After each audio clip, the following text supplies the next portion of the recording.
Sports 56, WHBQ Memphis, and W253DF Memphis. Flynn Broadcasting Stations. It's time for Sports Time on Sports 56 and 98.5 FM. The first hour of Sports Time is brought to you by Lexus of Memphis. Here are your hosts, Brett Stats Norsworthy and Bryant Dacus.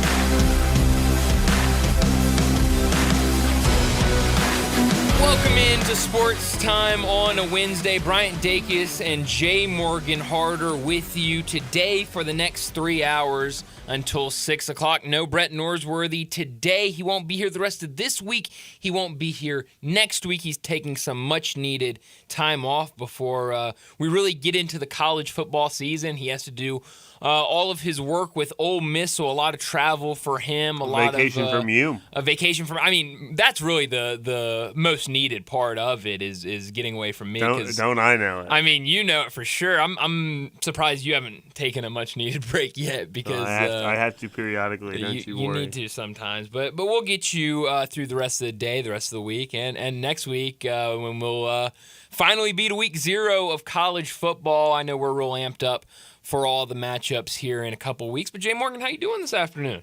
I hate when you ask me how I'm doing. Just trying to make small talk. You did this last week on Dave's show. I just want to know how you're doing. I didn't ask how you were doing last week on Dave's show.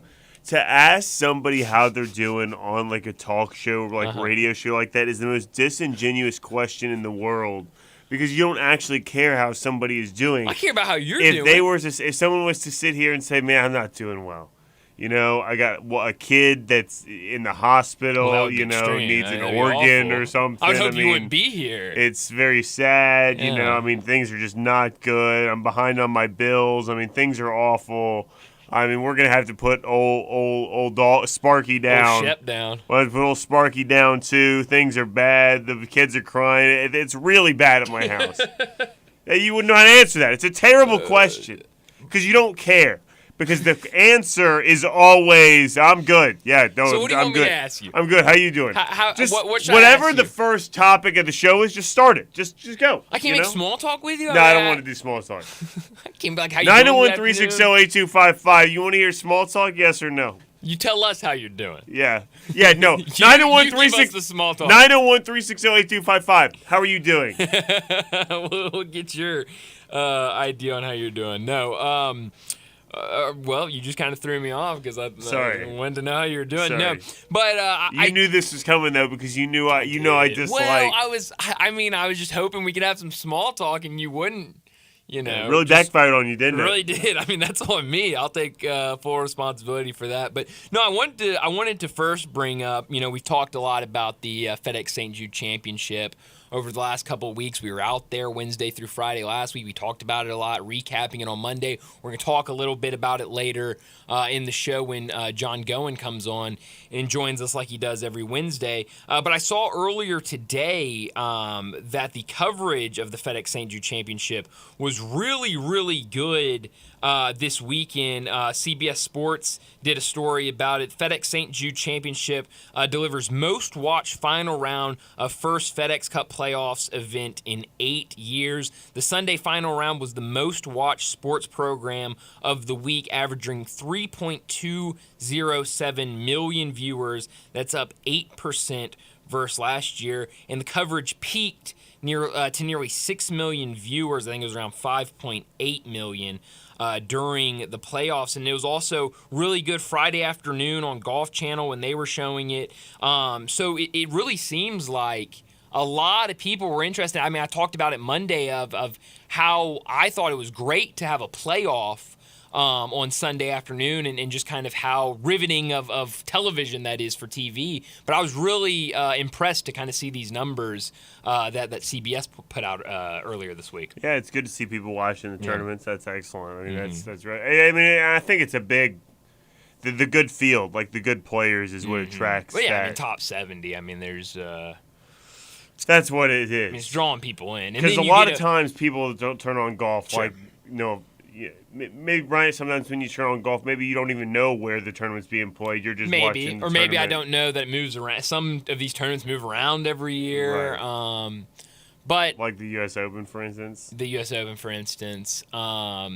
No, but I think you're right. I mean, you get the top 70 golfers. Also, I mean, when you come down Sunday afternoon and, you've got 2-3 guys really in contention, I think that draws a lot of people in for sure. So definitely good to see. I think I like the way the playoffs are set up in golf right now with the kind of top 70 and then top 50. And then the last one's top 30, isn't it? I think that's right. So, yes, I like that. I think it's a cool concept. Cool. And kind of dealing with those FedEx Cup points and those rankings to kind of determine how far you go in the playoffs. I think it's really cool, and I think it makes these events extremely interesting. I know for one reason... Scores are going to be low this week. That's nice. Why is that? Or scores won't be too low. They'll be higher. Why is that? The course is tougher. I mean, really? the history of the winning scores at this Up course in Chicago, right? Yeah, at the winning scores have been 5 under, 3 under. Yeah. So I think there was an 8 under in there too. So yeah. So I not think lower the scores. 15 under that you saw here last week. Yeah, indeed. So that'll be good. Olympia Field. Yeah. No. So that'll be. It hosted U.S. Open. Really? Well, that'll be a lot of fun. 2003, I want to say. And then the last event is in Atlanta, right? Yeah, East Lake, that's right. That'll be fun. Sure will be. I mean, 2003 U.S. Open, yeah. You want to guess who won that 2003 U.S. Open? I couldn't even imagine to guess. Jim Furyk. Would have never guessed. I mean, we could have gone through 5 golfers and he wouldn't have been in there. Do you know who won last time they played there? I can't tell you the last time they played there. John Rahm, 2020. Really? Mm-hmm. No, you're talking about Chicago or Atlanta? Whistling Straits. Chicago. Mm-hmm. Cool. No, I mean, I'll tell you this. I'll be honest. Like, I'm not super locked into golf every single weekend. What? Crazy, right?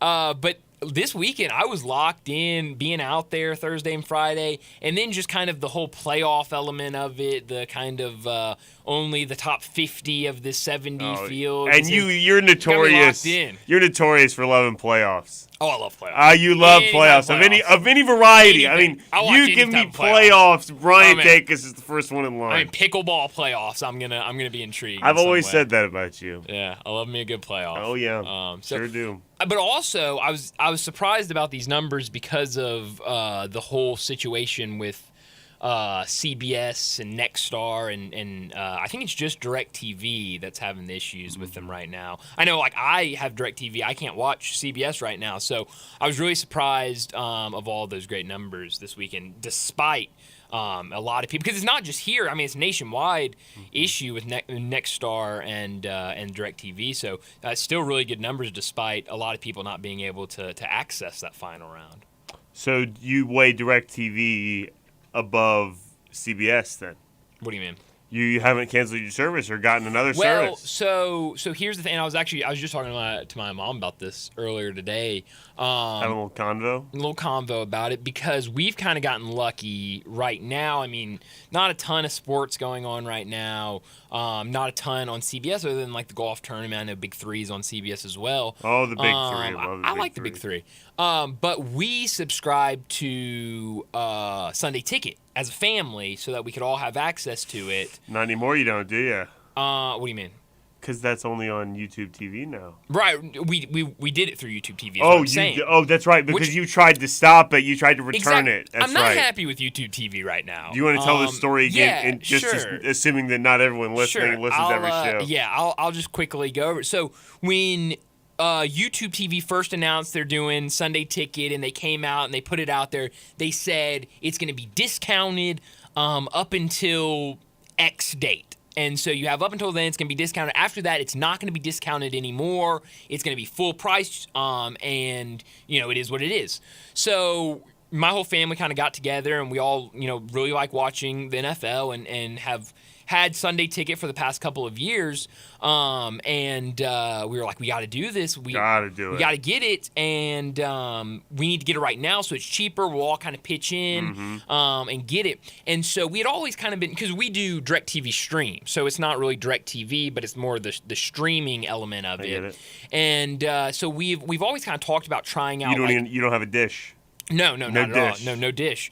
No box or anything. Wow. I mean, we just got the Roku plugged into the back of the TV. What a world. I mean, it's crazy. But so we've always talked about kind of doing like Hulu TV or YouTube TV, or just trying Hulu things recently out. made their DVR unlimited. That is an attractive. It is attractive. It's attractive. What's the other one that you use? I like Fubo. Fubo I is got another a big one. DVR with Fubo, 1,000 hours. Fubo's another one. So we've kind of talked about like trying out some of these other ones because like DirecTV Stream's good, but it's not great. They were missing some channels that we liked. So we were just talking about it. Well, with Sunday Ticket, you could get YouTube TV for like a discounted amount of money, and I read everything, yada yada yada. I just figured I could get it and then cancel it like after the first month if I didn't like it, because NFL Network was on there. I haven't had an NFL Network in forever, so I was like, oh, that's huge. Good Morning Football. So we get it. We get the plus plus YouTube TV. I go to cancel it like a month later, and it tells me if I cancel YouTube TV, it cancels my Sunday Ticket through YouTube TV. So I'm kind of stuck paying like $75 a month, $80 a month to YouTube TV because I got to keep this. So you thought you'd be able to keep Sunday Ticket and not have YouTube TV? I did. That was kind of a miscalculation Because by you could though, buy wasn't it? you could buy YouTube TV by itself without buying. I mean, you could buy Sunday Ticket without buying YouTube TV. I see. So I thought that I could just cancel it and stop paying that $75 a month. They already got my however much I paid for Sunday Ticket, so I didn't think it was going to be a big deal. Maybe you should have read the fine print, too. I did. It didn't say it in the fine print. The fine YouTube print. TV scammed me. They got me. So we've gotten lucky where... It's not that I don't believe you, Brian. It's just that you've been so untruthful so many times that I don't I'm not believe a liar. you. No. You just tell, like, innocuous little white lies, like, constantly, though. Do you have an example or something? Yes. The past couple days I've been keeping a yes counter where you won't hear but me I've been very or truthful about the yes or don't know counter. or don't know anything, and you just be like, yep, yep, just blindly saying yes. Yeah. Today you asked me about something John said. I forgot. Didn't he go to so and so? And I said, yep. And then I go, what was the? And you go, really? And I go, what was the question again? And you immediately turned around and marked it down on the yes counter. Yeah, so, I sure did. So maybe I missed it. I don't know, but So I'm having trouble trusting you. yeah, maybe. We'll see, I guess. But we've gotten lucky though because we've had CBS through YouTube TV. But I mean, we're getting really close to college football. And I mean, it's going to be a real big problem for a lot of DirecTV users if they haven't gotten something figured out with CBS. Yeah, but CBS is one of the channels that you get lucky with these streaming services too. If you subscribe to Paramount Plus, you get CBS stream. Oh, that's a good point. There all the time. So I didn't even think about that. That's a really good point. yeah, So there's ways to get around it. certainly is. That's good. But I was really glad to see that there was a good showing on CBS. Also, speaking of Sunday Ticket, I saw they're going to do a student plan this year, which I'm also mad about because They used to do that back in the day. they've always done. That's how I've gotten it the past couple of years when I was in college. Is I would do it online, and so you would have to get on your computer to access it, or I think there's a Roku app you could get on to do it. But it makes me mad because I already bought it. Connor's still in school. We could have gotten a discount on it. Me and YouTube TV, we're beefing right now. Beefing? Not a fan of them. Not at all. Not a fan. So They're the only ones that have Sunday Ticket, though, Brian. they are. And I saw And the NFL is king. And NFL's king. I saw they're going to have different ways you can you can do like one game. You can do like 4 quad box on your TV. Wow. Like dual box, 3 box. So you get to pick Excited. it. There's like options for you. You don't get to pick like what games. I think it's pre-selected for you, but you can kind of choose which one you want, what layout you want. Didn't we discover one day YouTube TV has a thing for quad box right now, currently? Yeah, but it's not. Like but there was a stipulation that we said wasn't good. It's not all channels. Exactly. So when I heard they had quad box, I figured I could go on there and I could pull up any channel and do a quad box. But that's not true. It's like pre-selected. So like the one example I saw a lot of people saw them like kind of push out is during like the NCAA tournament when there's a game on TBS, CBS, TNT, and True TV.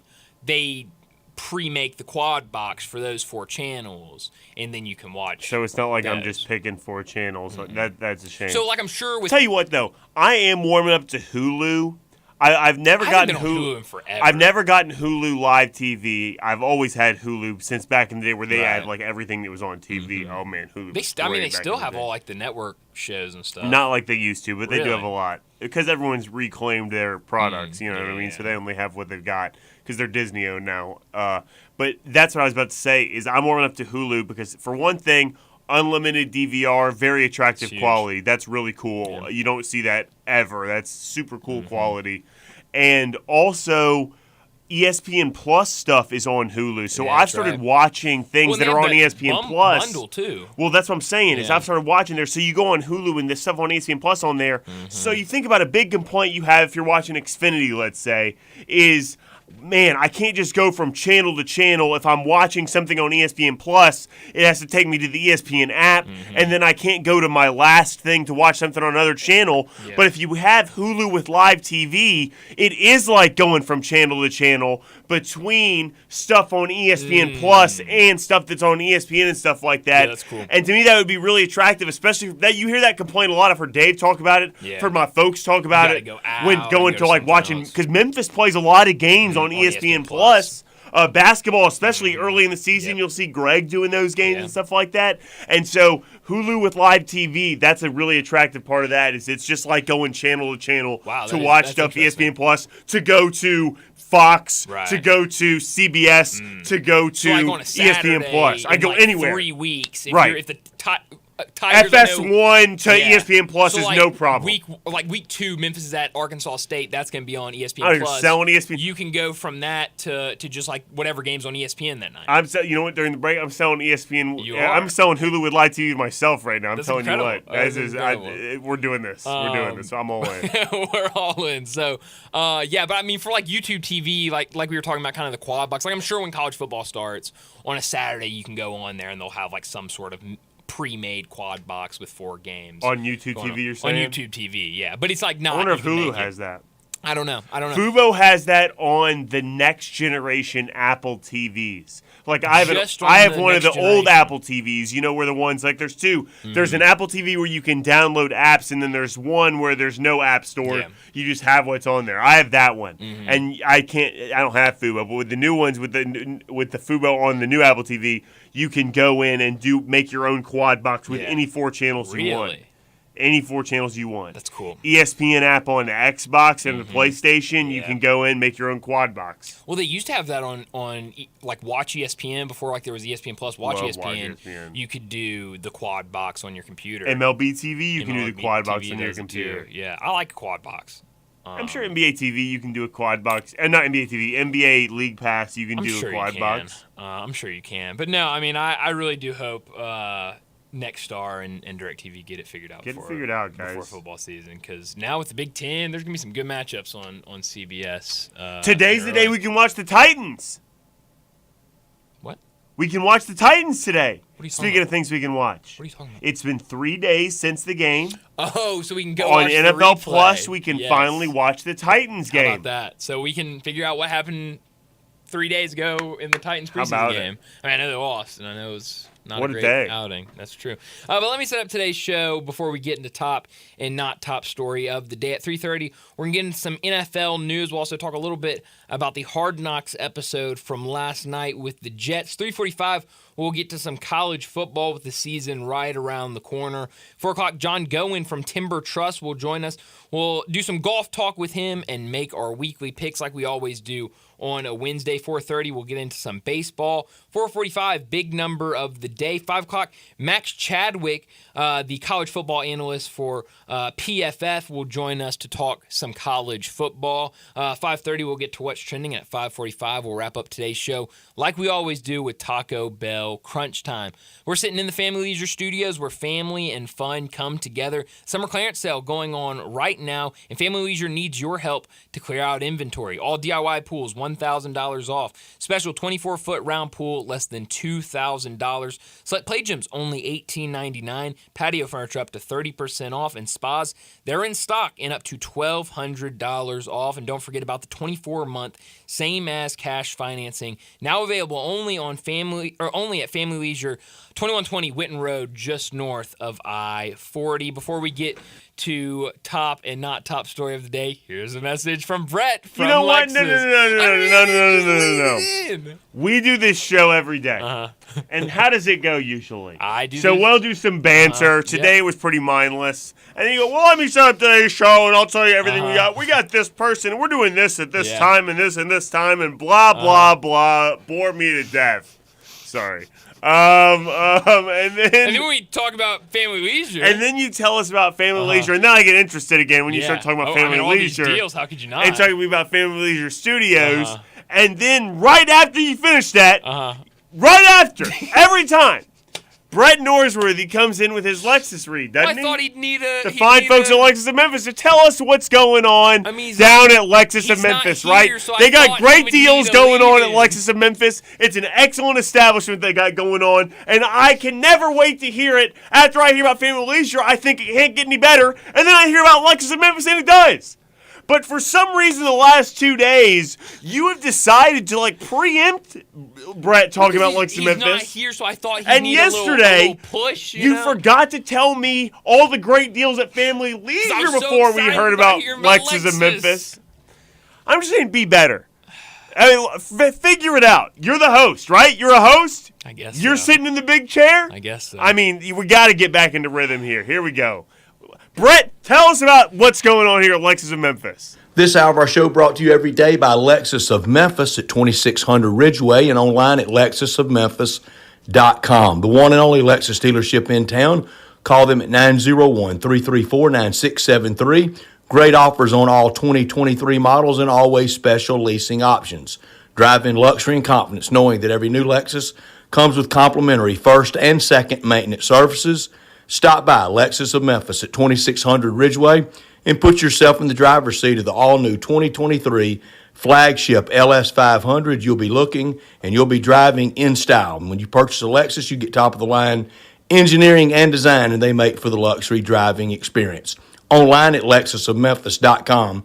Experience amazing at Lexus of Memphis. Top story of the day. Poor Brett, he just had to sit there and listen to you yell at me. Brett, you there? Oh, we lost him.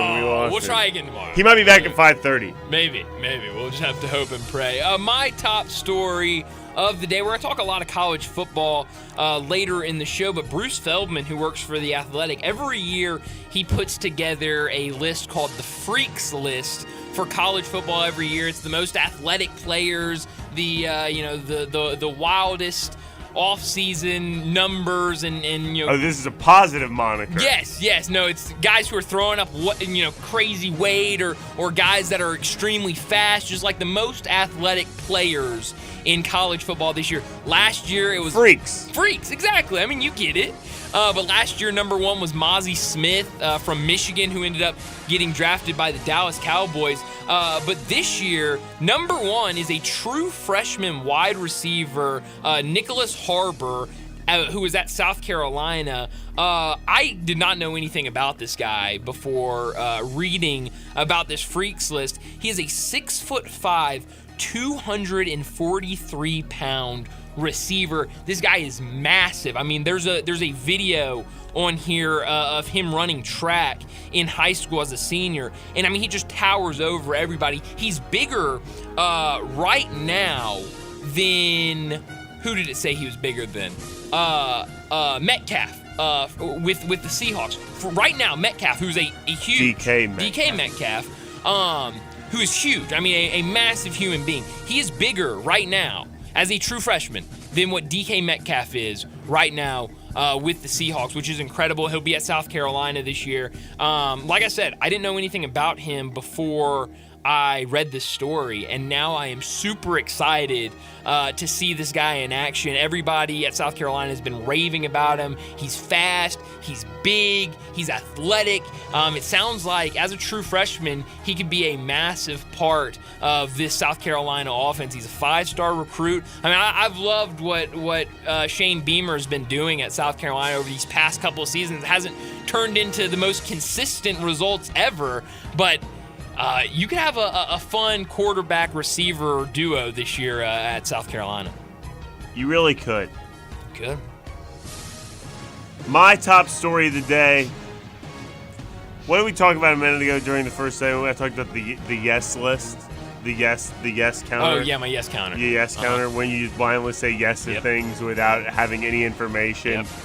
When someone is asking for confirmation, where clearly they need some confirmation in order to continue a conversation. Yes. And you give it to them blindly, which is actually not helpful whatsoever. It's super harmful. Yes. When someone does that sort of thing, you know. Yes. And earlier, someone, I don't want to say specifics, but somebody said something to the effect that Austin Riley hit a home run in the Braves game, and I might have turned to Brian. I said, "Was it Austin Riley hit a home run?" He goes, "Oh yeah, it was. Yeah, no, Austin Riley did not hit a home run in the Braves game yesterday." My top story of the day is the Braves beat the Yankees 5-0 yesterday. An unbelievable outing from Bryce Elder. 7 full innings pitched, 1 hit baseball. Only walked 3 guys. Now only struck out 3, but he's not a strikeout machine.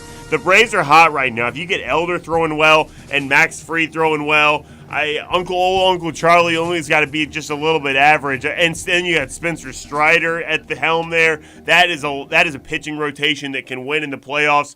This Braves team is for real. I'm excited to see what they do moving forward into the postseason. Not top story of the day. Well, my not top story has to do with the team they beat last night, the Atlanta Braves, and that was the New York Yankees. Right now, on August 16th, the New York Yankees are 60-60, 500 baseball for the Yankees. And last night on their local broadcast, their play-by-play guy said that this is the furthest into a season that the Yankees have been playing 500 baseball since 1995. We've talked a lot kind of just about how bad this Yankees team has been this year, just how they look completely out of sorts at times. Last in the AL East right now, 6.5 games back from the wild card, 14 games back from the division. And it looks like they're completely done. It looks like they're completely out of it. But I did not expect to see that stat that this is the latest in a season that they've been 500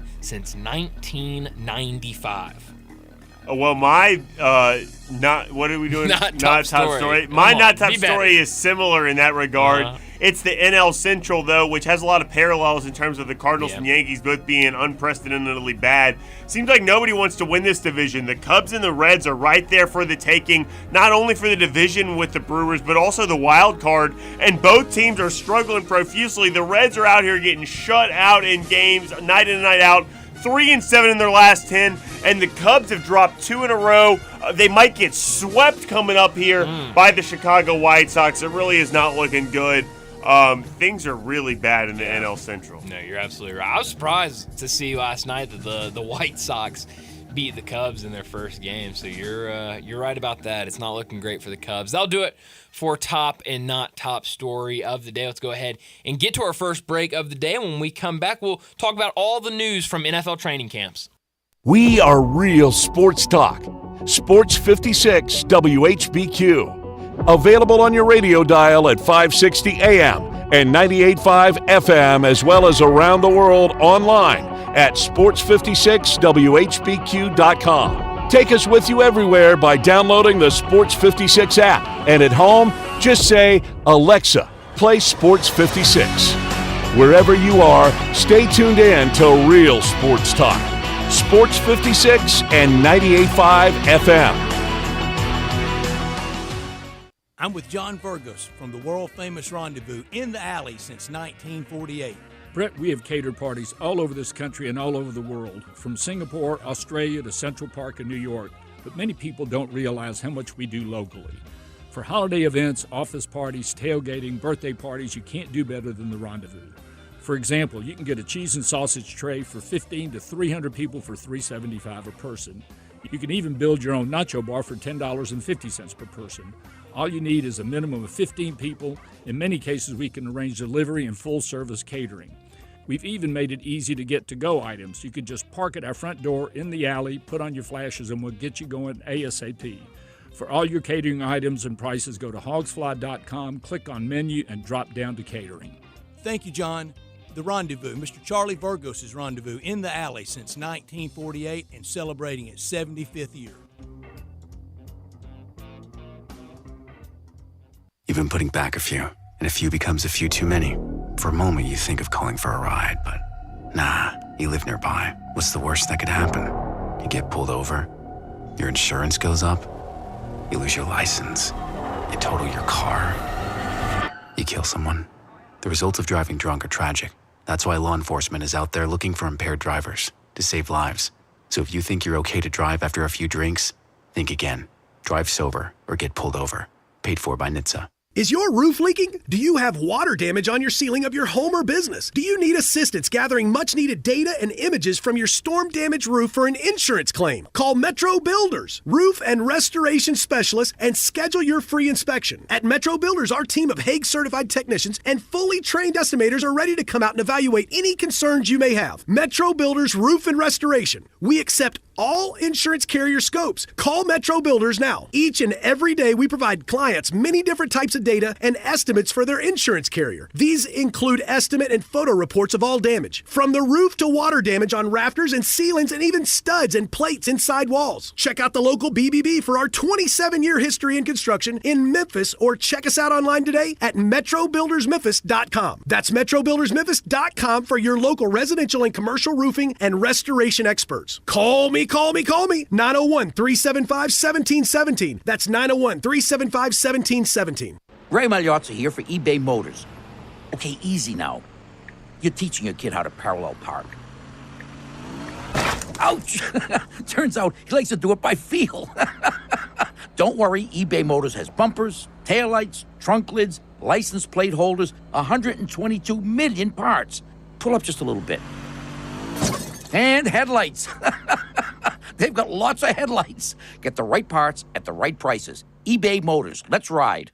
The Gossett Mitsubishi Summer Sales Event is still going strong at Gossett Mitsubishi on the Pike. Whatever vehicle needs you may be wishing for, we've got you covered at Gossett Mitsubishi. 41 MPG highway that can turn on a dime, that's 2023 Mitsubishi Mirage G4. $17,395 or $249 a month. 2024 Eclipse Cross combines luxurious styling with cutting-edge technology, generous cargo room, and versatility. $29,100 or $399 a month. And the powerful and fun to drive 2023 Mitsubishi Outlander. $29,580 or $499 a month. And you'll always get peace of mind with Mitsubishi's 10-year, 100,000-mile powertrain limited warranty. That's Gossett Mitsubishi, 1870 Covington Pike, or shop 24/7 at memphismitsubishi.com. If you want it, we got it at Gossett Motor Cars. All 500 military rebate, G4 PH 006839, MSRP 17895, Cross RZ 00688, MSRP 29850, Outlander PZO 59809, MSRP 30080, includes all rebates and incentives, PF 695, excludes tax title and license. See dealer for complete details. Offer valid through end of the month with approved credit, dealer stock only. Homer Skelton Hyundai Genesis in Olive Branch has an offer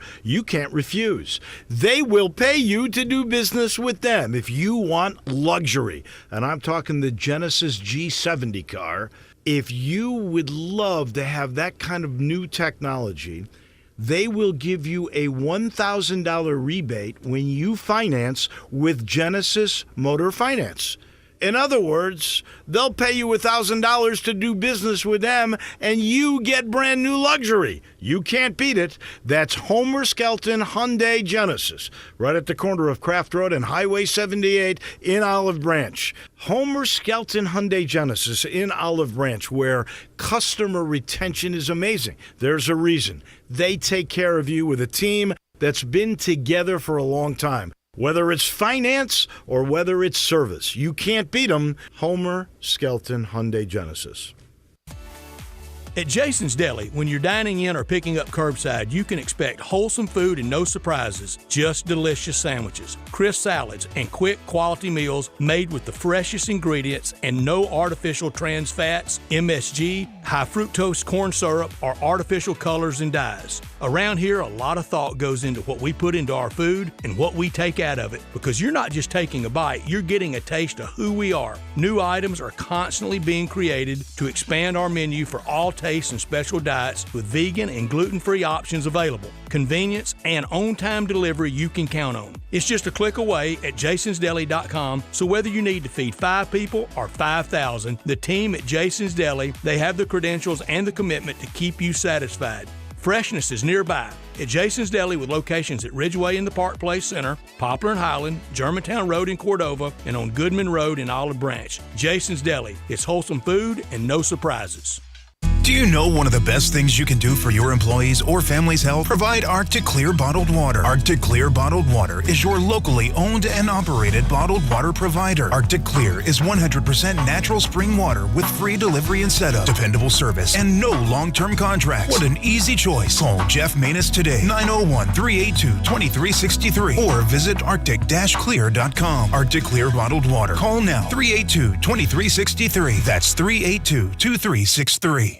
Now back to Sports Time on Sports 56 and 98.5 FM. This hour is brought to you by Lexus of Memphis. Here are your hosts, Brett Stats Norsworthy and Bryant Dacus. Welcome back into Sports Time, and a lot of news from NFL training camps today. A lot of injuries, especially to the wide receivers. TYFYS. Why would it be TYFYS? Because they served and now they're hurt. That's like a Mike Tomlin quote. I mean, he wouldn't say it like that, but he would say like, "We." I don't know. I'm not in season. Just let me hear a few interviews, and then I got you. Okay. Well, we'll come back to that. We'll revisit that down the road. Give me like a month or two. I got you. But no. So earlier this morning, the first injury that I saw, Russell Gage, wide receiver for the Tampa Bay Buccaneers, he was carted off with a apparent leg injury. I think they said it was a knee injury. He was carted off, and then later today it was reported that he's going to miss the entire season. This is a guy that last year finished with 430 yards, 426 yards, 51 receptions, and 5 touchdowns. I got to interrupt you, Brian. You said what happened? Repeat that again. So what happened during practice there? Apparent leg injury. But I think they said it was a knee injury. It was a what? A knee injury. No. Okay. When you talk about football injuries. A lower body injury. No. That's hockey. Nope. When you talk about football injuries, hockey does a little bit too. When you talk about football injuries, you don't say this injury. He has a knee. He has a knee. He has a knee. Yeah, you're right. I'm so sorry. You just say it like you're it right. exists, and that means that thing is injured. He has a knee. He has a knee. Okay. He's got an ankle. He's got a hip. He's got a knee. Okay, I'll try to. That's what they say. I'll try to do that. You're right. That really is what they say. You're right. And it always makes me chuckle because like they're just saying that this person has these body parts. Can I try it again for this next one? one? They're hurt. Yeah, please go ahead. So then the next one I saw, Lions wide receiver Jamison Williams pulled up with a hamstring.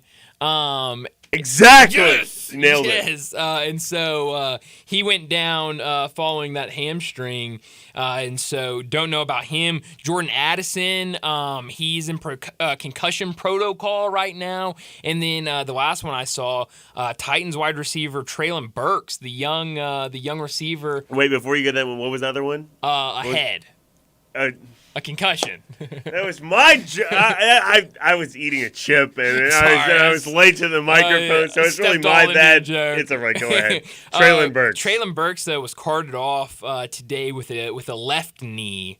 And so that one is the one, obviously here locally with a lot of Titans fans in the market, is kind of the biggest one out of the 4. Weird to see, though, 4 wide receiver injuries today being reported. That's kind of interesting to see. But Treylon Burks, though, a guy that kind of dealt with injuries last year, I hate to see another injury as we kind of get closer to the season. I don't know. I think it actually makes sense, though, because this is the first day that I've seen videos on That's Twitter true. of them playing live with another team. That's true. Well, I guess in those joint practices. last year, but maybe a lot of these starters didn't participate much. No, I in just joint mean practices. today, like this year. This season, I saw the videos of joint practices, receivers and DBs going at it hard. And I haven't really seen that all training camp thus far, and so that could be a factor in that. That could be. There really could be. So, I mean, all of those guys are productive guys. Jordan Addison, a rookie who has a lot of hopes for this season. So hopefully, obviously Russell Gage, like I said, is out for the entire season, but hopefully those other guys, not too big of an injury, especially for Treylon Burks, because we kind of talked about it last week that, this could be a big year for him in year two, in trying to kind of getting comfortable in the system, getting comfortable in the league, especially kind of having an up and down year last year, some nagging injuries last year. So hopefully it's not a too serious injury for Traylon Burks. The other thing I saw, a local kid, Kenneth Walker III, it sounds like yesterday Pete Carroll was asked about him, and he said he will be ready for week one of the season. The former Arlington High School running back who ended up going to Wake Forest, having a breakout season at Michigan State before getting drafted by the Seahawks, and had a pretty good rookie season last year. They pinned all of their hopes at running back on him last year, and he delivered. As a rookie who really had just had his breakout year the year before at Michigan State, and you kind of saw that offense look a lot differently when he was injured, when he wasn't in. So he was really, really good last year, and I think they're expecting a lot of the same from him this year. So good to see that he'll be back for week one, and because I think they could really use him. He's a good player. They certainly need him, no doubt. He is a good player. I heard. Did you watch Hard Knocks? I did. You want my synopsis of Hard Knocks? Yeah, please. So last night was episode 2 of Hard Knocks, and the kind of the videos that were going around a lot yesterday was they had the mentalist in, I forget what his name is, Oz. I know Oz. Yeah, that's all I know is Oz. So that was like the opening scene. Wait, tell us what happened. Okay, so he comes in, and it's literally the start of the show is the whole team sitting in the meeting rooms, and they're talking to mentalist Oz. And so the first trick he does, I forgot what the first one was. The second one, he calls up a player, I forget what player it is, and he tells him to move his hands around on the table and get a piece of a puzzle. And so he says, show the puzzle piece that you picked up. So he picks up this random puzzle piece. He shows it to everybody. Oz turns around. He pulls a sheet off of this thing, and it's a big puzzle there. And he says, put the puzzle piece right there, and it's the exact puzzle piece that fits in the puzzle, and it's a Jets logo. And he goes, now I want you to close your eyes. We're going to have a great season this year for the Jets. We're getting to the Super Bowl. Who are we playing, and what's the final score of the game? And the player goes, he closes his eyes, he goes, we're playing the 49ers, and the final score, we win like 31-21, I think is what he said. And so Oz turns the puzzle around, and on the back, there's a Jets logo and a 49ers logo, and under it says 31-21. And so everyone's losing their mind. So then he goes up, he has a deck of cards and this it looks like almost like a spiral notebook of some sort. And so there's a player, I forget who it was, next to Aaron Rodgers. He goes, this is the list of animal names that are not NFL team names. And so he goes, I want you to flip through this and get an animal in your head that is on this list. And so he flips, the player's flipping through this. So he gives Aaron Rodgers all these cards, and he goes, shuffle these cards, look at these cards, and pick a card. And so Aaron Rodgers picks them. So then he says, put them in your hands, clasp your hands down, and I'm going to grab one out of there. And so he grabs this card. He says, what was your card? It was 2 of diamonds. He flips it around. It's 2 of diamonds. He looks at the other player. He goes, now, what animal were you thinking of? And he goes, goldfish.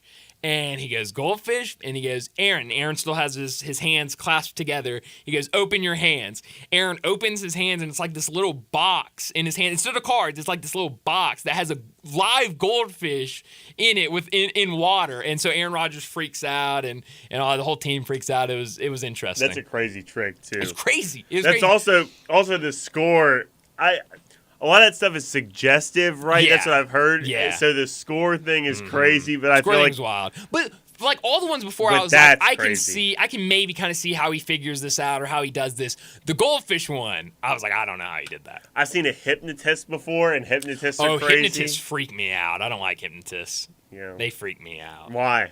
Just the whole almost like controlling another person. It yeah, just freaks but me it's out, not. Man. You can't do anything you otherwise wouldn't do. Right, but I don't like it. It freaks me out. It's just I like never a dream. watch. Anytime I see like a hypnotist, I change channel or something. Is that right?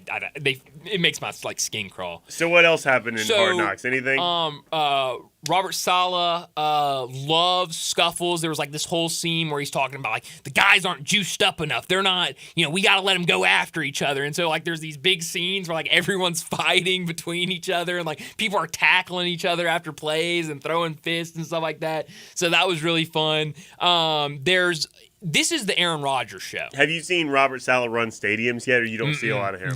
You see a lot of him. Because every morning on NFL Game Day morning, every Sunday, there's a video of him running stadiums. They haven't done that. You haven't really had that moment where it's like, let's get to know the head coach. It's more like anytime you see him, he's like talking about the team, or like it's a moment where he's like saying something to Aaron Rodgers. This is the Aaron Rodgers show. Forget Hard Knocks. This is the Aaron Rodgers show. He is by far the main characters. There's this whole scene about like the quarterback and center relationship. There's this other scene where it's talking about, you've always seen Aaron Rodgers like kneel down and grab grass and like throw it up in the air or like rub it between his hands. And so it's like this whole thing about like why does he do that and all that stuff. And then it's the Aaron Rodgers show. We're not going to get the players cut. We haven't met any of the rookies really. We met one rookie, their first round rookie pick last night, but you haven't met any of like the fringe roster guys. I don't think you're going to get that. I think this is going to be the Aaron Rodgers show, and I'm fine with that. I like Aaron Rodgers. I'm fine with it. But it was good last night. I want to see more Bob Saleh. I think the head coach always makes a good one. So, and they got a good head coach. I wrote this down when I was watching Hard Knocks last night because I felt like you would love this, and you haven't seen Hard Knocks yet. Aaron Rodgers and I guess Nathaniel Hackett have this thing that they do with the quarterbacks that's called Cinema Sunday, where every Sunday they watch an old movie and like talk about it and talk about like movies and cinema and stuff like that. And do you know who Leslie Nielsen is? Oh my God, I know who Leslie Nielsen is. Absolutely. That was the Sunday Cinema or Cinema Sunday one for I guess last week. Is they watched like his best one-liners. He's like the king of one-liners in movies or something is what they called him. Great. And there's this one scene that they show and he goes, bingo, and he holds up a bingo card. It was hilarious. Sounds like Naked Gun of some sort. It was Naked Gun. And so that's how it ends is they're talking about Cinema Sunday. I knew you'd get a kick out of that. I love that. Love Leslie Nielsen. So this season's very clearly going to be different than the past, what we're used to. But I think it's going to be good. I think it's going to be really good. When I was a kid, Leslie Nielsen had these, direct-to-video movies that were hilarious. So they used to do these golf instructional videos that you could buy that would like break down your swing or whatever, like these old VHS tapes. You could buy these like things that break down your swing. And Leslie Nielsen made like a parody one, like a spoof one. He made a couple of these movies. One of them was called Bad Golf My Way, and it was so funny. It was just a bunch of different gags of like him just messing around in like sand traps. That's awesome. You can find those anywhere on the internet. I highly recommend it. It's absolutely hilarious. He rests in peace. A funny man. Yeah. Well, like I said, they put up like a YouTube video of like his best hits and like his best jokes or whatever. He was a serious actor until before he became a ridiculous comedic actor. That's great. He seemed like a really funny. I've never seen any of his stuff, but he seemed like a really funny guy. Never seen Airplane? I don't think so. No, you got to see Airplane. I might have to check out his stuff after seeing him on Hard Knocks. But no, it was a good episode last night. I'm looking forward to episode number 3 next week. But let's go ahead and get to a break, and when we come back, we'll talk about college football.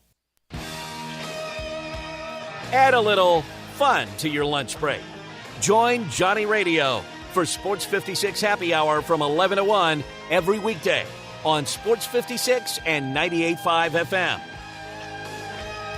Make this the summer sales event is still going strong at Gossett Chrysler Jeep Dodge Ram Fiat on the Pike. Get ready to ride in your new 2023 Dodge Charger SXT. We Gossett $29,990 or $425 a month. Got some hauling to do? We Gossett covered in 2023 Ram 1500 Quad Cab Tradesman 4x4, $39,990 or $579 a month. Or how about some employee pricing from Gossett on all Jeep Gladiators? 2023 Jeep Gladiator Sport 4-door 4x4 now just $669 a month. And if we don't have it, Gossett can order it today. So drive past the rest and come to the best at Gossett on the Pike or shop online at GossettMotorCars.net. If you want it, we got it at Gossett Motor Cars. All 35 $2,500 down. Charger PH 508,657. MSRP 35,930. Ram PN 671,333. MSRP 48,390. Jeep PL 561,602. MSRP 54,655. Must finance through Chrysler Capital. Includes all rebates and incentives. PF 695. Excludes tax and license with approved credit. See dealer for complete details. Offer valid through end of the month. Dealer stock only.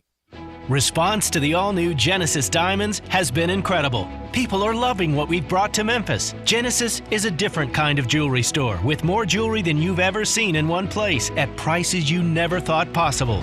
But value is just a piece of the Genesis difference. They're taking consumer protection to a whole new level with non-commissioned salespeople, free service for life on any purchase, and a nationwide price guarantee. And listen to this, Genesis is so confident in their diamonds that they offer a groundbreaking 120% upgrade guarantee. This means when you buy a diamond now and bring it back in the future to upgrade it, you'll get your entire original purchase price plus an extra 20%. So if you spend $5,000 on your original diamond, Genesis will give you $6,000 when you trade up to a bigger diamond. Think about it. We'll pay you more than you paid us for the same diamond. Who else does this? Discover the Genesis difference, forever changing how people in Memphis buy diamonds and fine jewelry at Poplar & Perkins, the official jeweler of the Tennessee Titans. Say there was a place, the perfect place for everything you need for tailgates and patios. Grills and chairs, charcoal and coolers. Everything to make a great game or a great day. That perfect place wouldn't be a warehouse. It's East Memphis Ace Hardware. Locally owned and operated at Quince and White Station, East Memphis Ace Hardware is where you'll find Benjamin Moore paints, local plants from local growers, and Black & Decker tools. Around the block, what you need in stock with people who know their tailgates. Welcome to East Memphis Ace Hardware, the home convenience store.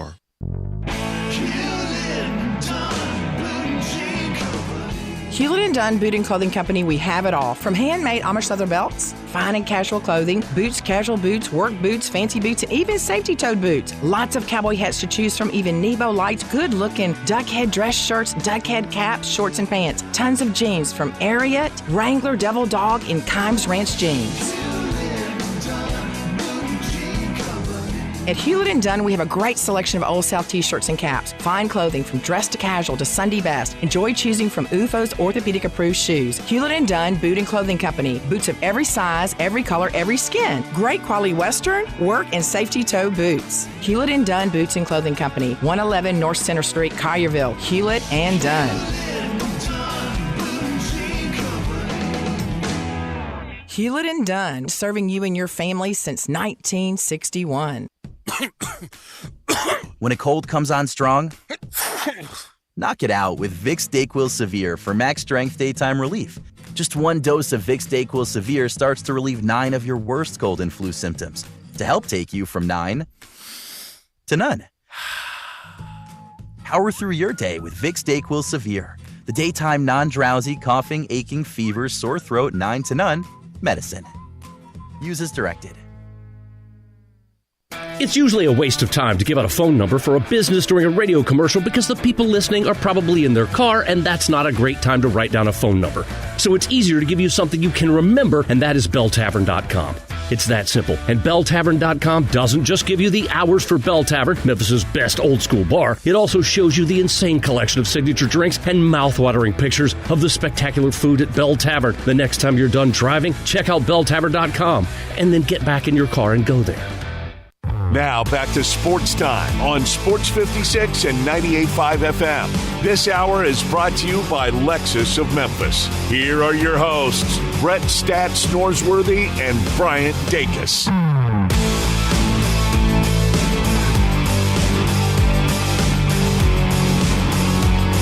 So we're about a week away from the start of the college football season. Feels good to say that. We're almost there. Week 0, right around the corner. I think some fun matchups as well. But today, ESPN put out a story with their SP Plus rankings for the upcoming season. Not their SP Plus. Oh, yeah. SP Plus. You excited about the SP Plus rankings? I love them. Seem like it. Now, for those of you who don't know and aren't excited about SP Plus rankings, where have you been? I mean, really. But they're based on 3 key factors: returning production, recent recruiting, and recent history. So they differ a little bit from the regular polls, but kind of look more analytically at how the team should be ranked. So kind of looking at the top teams, it's really similar to kind of how the AP poll ranked them, which shouldn't be surprising to anybody. Georgia number 1, Ohio State 2, Michigan 3, Alabama 4, and then LSU number 5. I did think it was interesting. Memphis comes in at number 52 in all of college football. And when you look at the American Athletic Conference... So does that equate to another receiving vote? I don't know. Seems a little low for a receiving vote. But what I did think was interesting is you look at... Now, obviously, when you kind of hear what factors into SP+, and you kind of talk about it, the group of 5 schools are at a disadvantage because one thing that they look at is incoming players, departing players. So when you have these power conferences taking kind of your best players, that puts you at a disadvantage, especially for a list like this. But when you look at the American, this is what I thought was interesting. Tulane, who was in the AP top 25, preseason top 25, they're at 44 in the country. SMU is right behind them at 47. They didn't receive any votes. Memphis at 52, and UTSA, who received votes in the AP poll, number 56. So some big differences. I was going to make fun of you, but that seems like a very clear and obvious bias against Power 5, group of 5 schools. I mean, absolutely. I mean, you can't. That's obvious. I mean, when they're one spot, SMU and Tulane are one spot apart. That's three spots. Oh, three spots. Tulane's 44, SMU's 47. That's a joke. Still, that's ridiculous. I mean, it's crazy. It's crazy. And Tulane in the AP poll is 23rd, and they're 44 in this poll. So that's a joke. Very much reflected on Tennessee higher than they are in coaches in AP in this one. I'm actually not sure. I didn't actually see Tennessee on there. That's the first team you went to. You're not involved. It's not. No, you're absolutely right. I'm not involved. But speaking of SEC teams, Ole Miss in the AP poll is 22nd. In this poll, they're 18. So this is valuing Ole Miss a little bit more than the AP poll. Tulane is also removed from that list. Yeah, you're absolutely right. Florida in the AP, they're receiving votes. They're 23rd in the SP+. Kentucky also receiving votes. They're 24th in the SP+. So, a little... This is a joke, kind of. Yeah, it is. But I think it's interesting the way they do it and kind of how that reflects the regular polls we do. When the top of the list is so similar in terms of the top 5, and then as you get further down, not even outside of the top 25, can be so different from each other is really interesting. Let's see what Tennessee much higher SP+. 7. 8. Very close. Very good, Jay Morgan. 8 in the country SP+, which, I mean, bringing back some production, bringing back some incoming players. So sure. Doesn't surprise me, but I just thought it was interesting to look at this SP+ rankings and kind of see where they had everybody. Also, kind of the big news earlier today, the Big 12 came out, talked about Gonzaga and UConn, saying that they would not be options to join the Big 12 anymore after they landed on their dream scenario of getting Colorado, Utah, Arizona, and Arizona State. Not surprising. I think we all kind of figured that they were out of the equation now, but still interesting to kind of hear them put words to that. Interesting with Gonzaga being on the West Coast, maybe something happens there if these Pac-4 try to revitalize their conference. But that'll do it for our first hour. Let's go ahead and get to a break. When we come back, we'll talk golf with John Goen. I'm Gary York. I'm the service director at Lexus of Memphis. Our service department wants to be more than just a place where you get your oil changed. We do glass repair, windshield replacement, recalibration of your camera and sonar systems, even wheel repair, tire replacement, all the things you would expect from a luxury automotive dealer. Please check out our website. You can schedule your appointment, check out our specials, hours of operation, or if you'd like to do it in person, please reach out to one of our associates at 901-271-5199.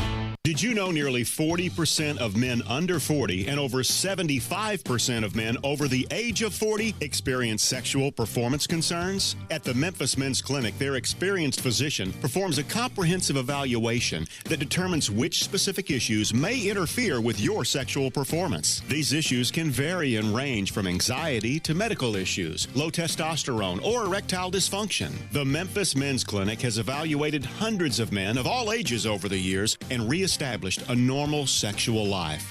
The Memphis Men's Clinic will work aggressively to resolve issues and allow you to restore your sexual health and overall well-being. That's the Memphis way. If you're 20 years old or 90 years old, come and get cared for the Memphis way. Treatment that's based on your specific needs after a professional clinical evaluation by their experienced board-certified physician. Call the Memphis Men's Clinic today at 901-443-0475 or visit memphismensclinic.com. You want the hottest summer deals in the Mid-South? We got it at Gossett Kia on the Pike. 41 MPG Highway, we got it in 2023 Kia Forte LXS. $249 a month, $29.99 due at signing. Get SUV action in 2023 Nero EV Wind. 253 miles of EPA estimated range. $292 a month, $49.99 due at signing. Or 2023 Kia EV6 Wind with up to 134 city, 101 highway MPGe. Only $425 a month, $49.99 due at signing. All 36-month leases. Plus, Kia's 10-year, 100,000-mile powertrain limited warranty. Ask for Bobby J. He's ready to put you in a new Kia today. Gossett Kia, 1900 Covington Pike, or online, KiaCovingtonPike.com. If you want it, we got it at Gossett Motor Cars. All 650 acquisition fee, 30,000 miles, 20 cents excess mileage. Forte PE 659,993. MSRP 22,540. Nero P 501,5237. MSRP 41,390. EV6 P 560,3393. MSRP 50,200. Includes all rebates and incentives. Must finance through Hyundai. Excludes tax title and license with approved credit. See dealer for details. Offer valid through 9/5/23. Dealer stock only. Warranties a limited powertrain warranty. See Kia.com or retailer for details.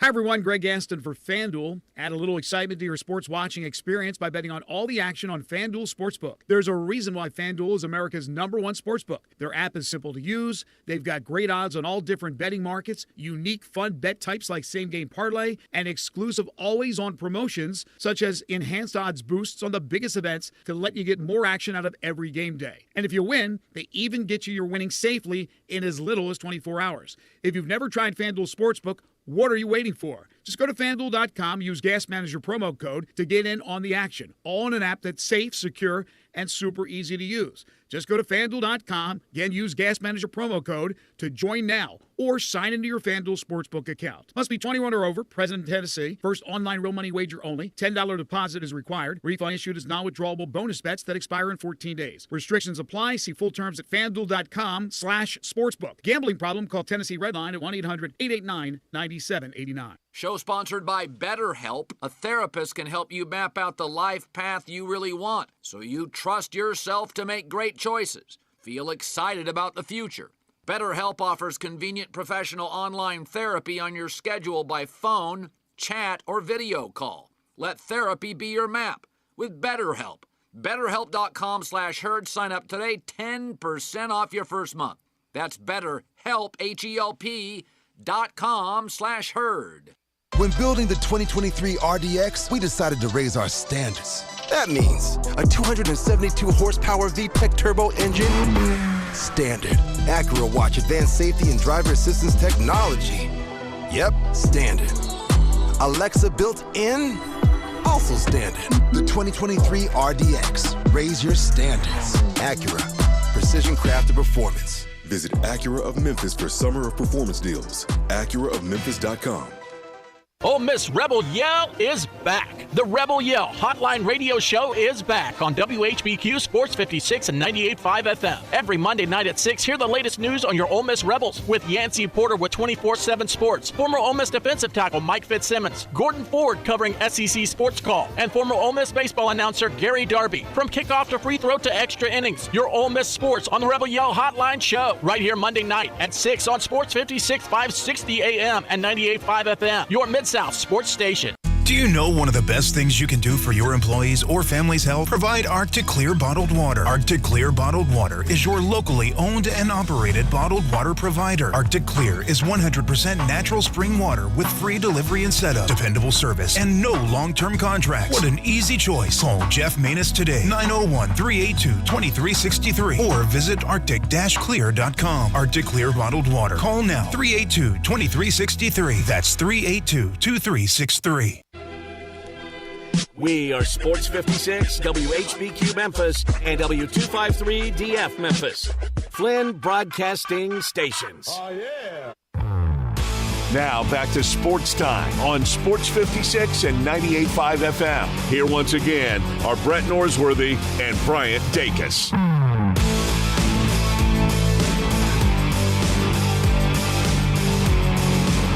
Welcome back into Sports Time. Bryant Dacus, Jay Morgan Harder with you. No Brett Norsworthy for the rest of the week. But joining us from Timber Trust to talk some golf and make some picks, John Goen joins us now. John, thanks for joining us. Before we get into everything that happened at the FedEx St. Jude Championship, how are things going down at Timber Trust?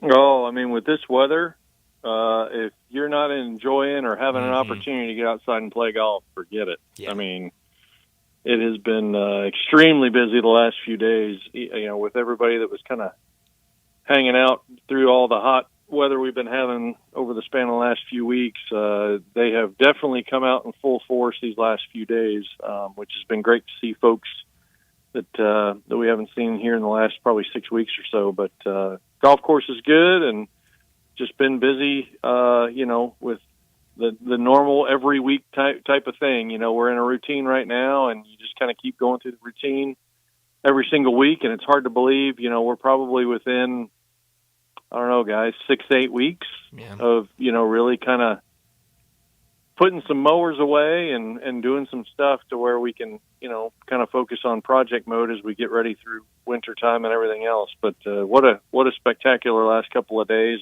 I think we kind of eke one more out tomorrow. It'll be a little bit warmer, but still, I mean, humidity down just a little bit still, and temps at least still, I think, below 90 tomorrow. So it should be one last good day before all the heat returns. John, I have an obscure question. With the golf tournament going on, or like I guess the golf tournament here in town is maybe a little bit different, but I'm thinking about the golf tournament or like maybe a major championship on TV or something. Does that generally help your crowd coming out to your golf course, or hurt it because it is golf that people are watching or consuming rather than playing? Or is it different when it's on TV versus the tournament is here in town? Yeah, I think it varies a little bit. I think, one, depending on time of year, right? I think Augusta week, since it's early in the season, everybody's just starting to think about golf right around Augusta time. So, I think you get a lot of activity right in that beginning part of April. Now, of course, with the change with PGA Championship, we've done a lot of things that have sparked some interest, I think, with the majors. Between PGA Championship and U.S. Open and things along those lines. So I think we have tried to help generate some activity and some interest during major championship season.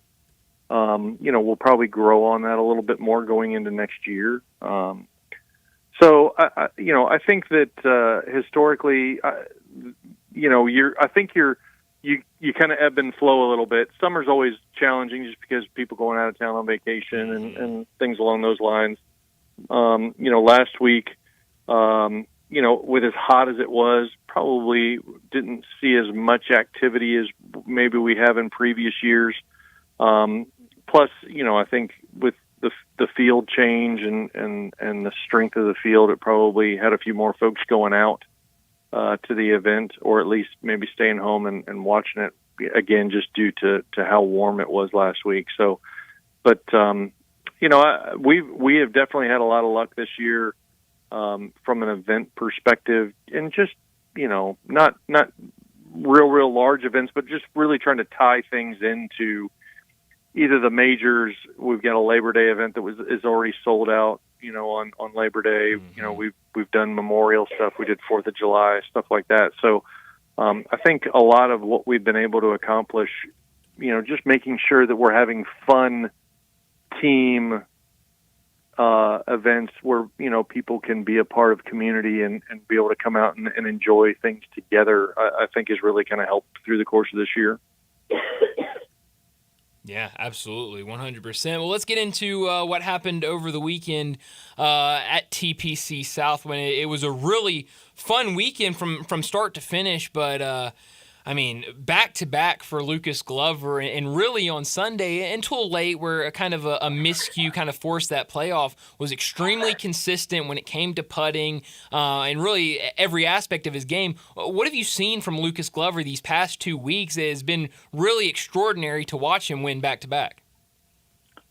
Well, I think it's been real interesting, right? Clearly Lucas has definitely had some struggles over the years.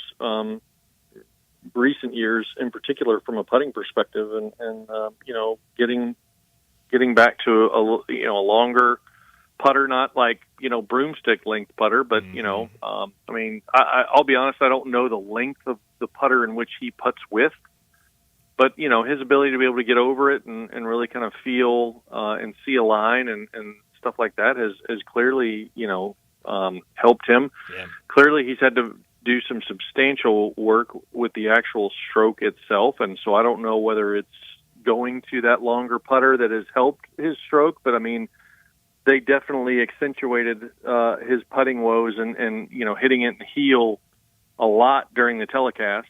So again, I don't know whether that's a lot of work with just the actual stroke itself, or is that also the benefit of going to the longer putter as well? So, it's great to see. I mean, obviously Lucas, is a major champion, and not a lot of people remember that, him winning a U.S. Open. I've got a extremely funny story, with regard to that, and that, I think it was actually even before he won the U.S. Open, came to Memphis, and I think it's advanced week. It might be advanced week. It might be early tournament week, like a Monday, Tuesday, and it's late in the day. And my golf course superintendent at the time was Jim Thomas, and Jim was at Colonial Country Club for years during with the event out there, and so we're hanging out one afternoon, and Jim kind of comes in to talk to me a little bit, and he says, "Yeah, I just kind of had a really weird experience." He says, "I was outside and we were getting the golf course ready, and there's this guy just out there fishing." And I drive up to him, and I'm like, "Hey, sir, just a little tidbit. I mean, we're hosting a tour event this week, and golf course is kind of closed, and so I need to kind of ask you to leave." And he says, "Well, no, I understand." He says, "I'm playing in the field." And he's like, "Really?" He's like, "Yeah, no." He says, "I'm Lucas Glover. Good to meet you." And That's Jim awesome. turned about as beet red as I probably have ever seen him turn, with just the utter embarrassment of confronting Lucas Glover and telling, he's like, "You're fine. You just keep fishing. You just go right ahead. Don't you worry about it." But just extremely comical from that perspective. Yeah.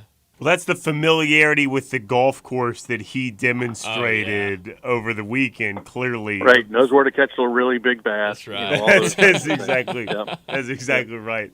Well, John, what were you most impressed? I guess Lucas Glover, obviously, because he won the tournament, and then Justin Rose had the tying the course record, which is an impressive number like that. But what about you? I don't know how much or at all you got to go out to the golf tournament, or what holes or what players you got to see. But was there any player that kind of stood out to you that you saw maybe hit a shot or just play around? You were like, "Man, that guy's playing some really good golf." Anybody stood out to you? Any moment that stood out to you from the golf tournament this past weekend? Well, I mean, Patrick Cantlay, was not a world beater the first few days. I think he had a really good weekend in order to kind of push into the playoff. I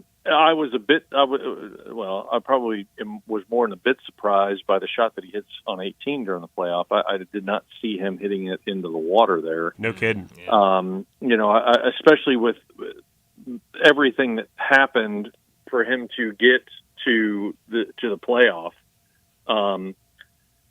So, I felt like if anything, he kind of had the momentum to be able to get there, and probably or possibly wind up winning the golf tournament. So I think Cantlay, Rory was definitely, consistent throughout, made a little bit of a run there, between those two. John Rahm had a decent stretch after probably having a couple of really bad rounds on Thursday and Friday. So, I thought just in general, I think the showing was great for Memphis. I think finally, after all these years, you kind of got a bit of the Memphis heat for the event. Yeah. Not that was a bonus by any stretch of the imagination, but for these first few years of the WGC and everything else, we've kind of gotten very fortunate with the weather right around tournament week, and it was I guess nice is the way to describe it.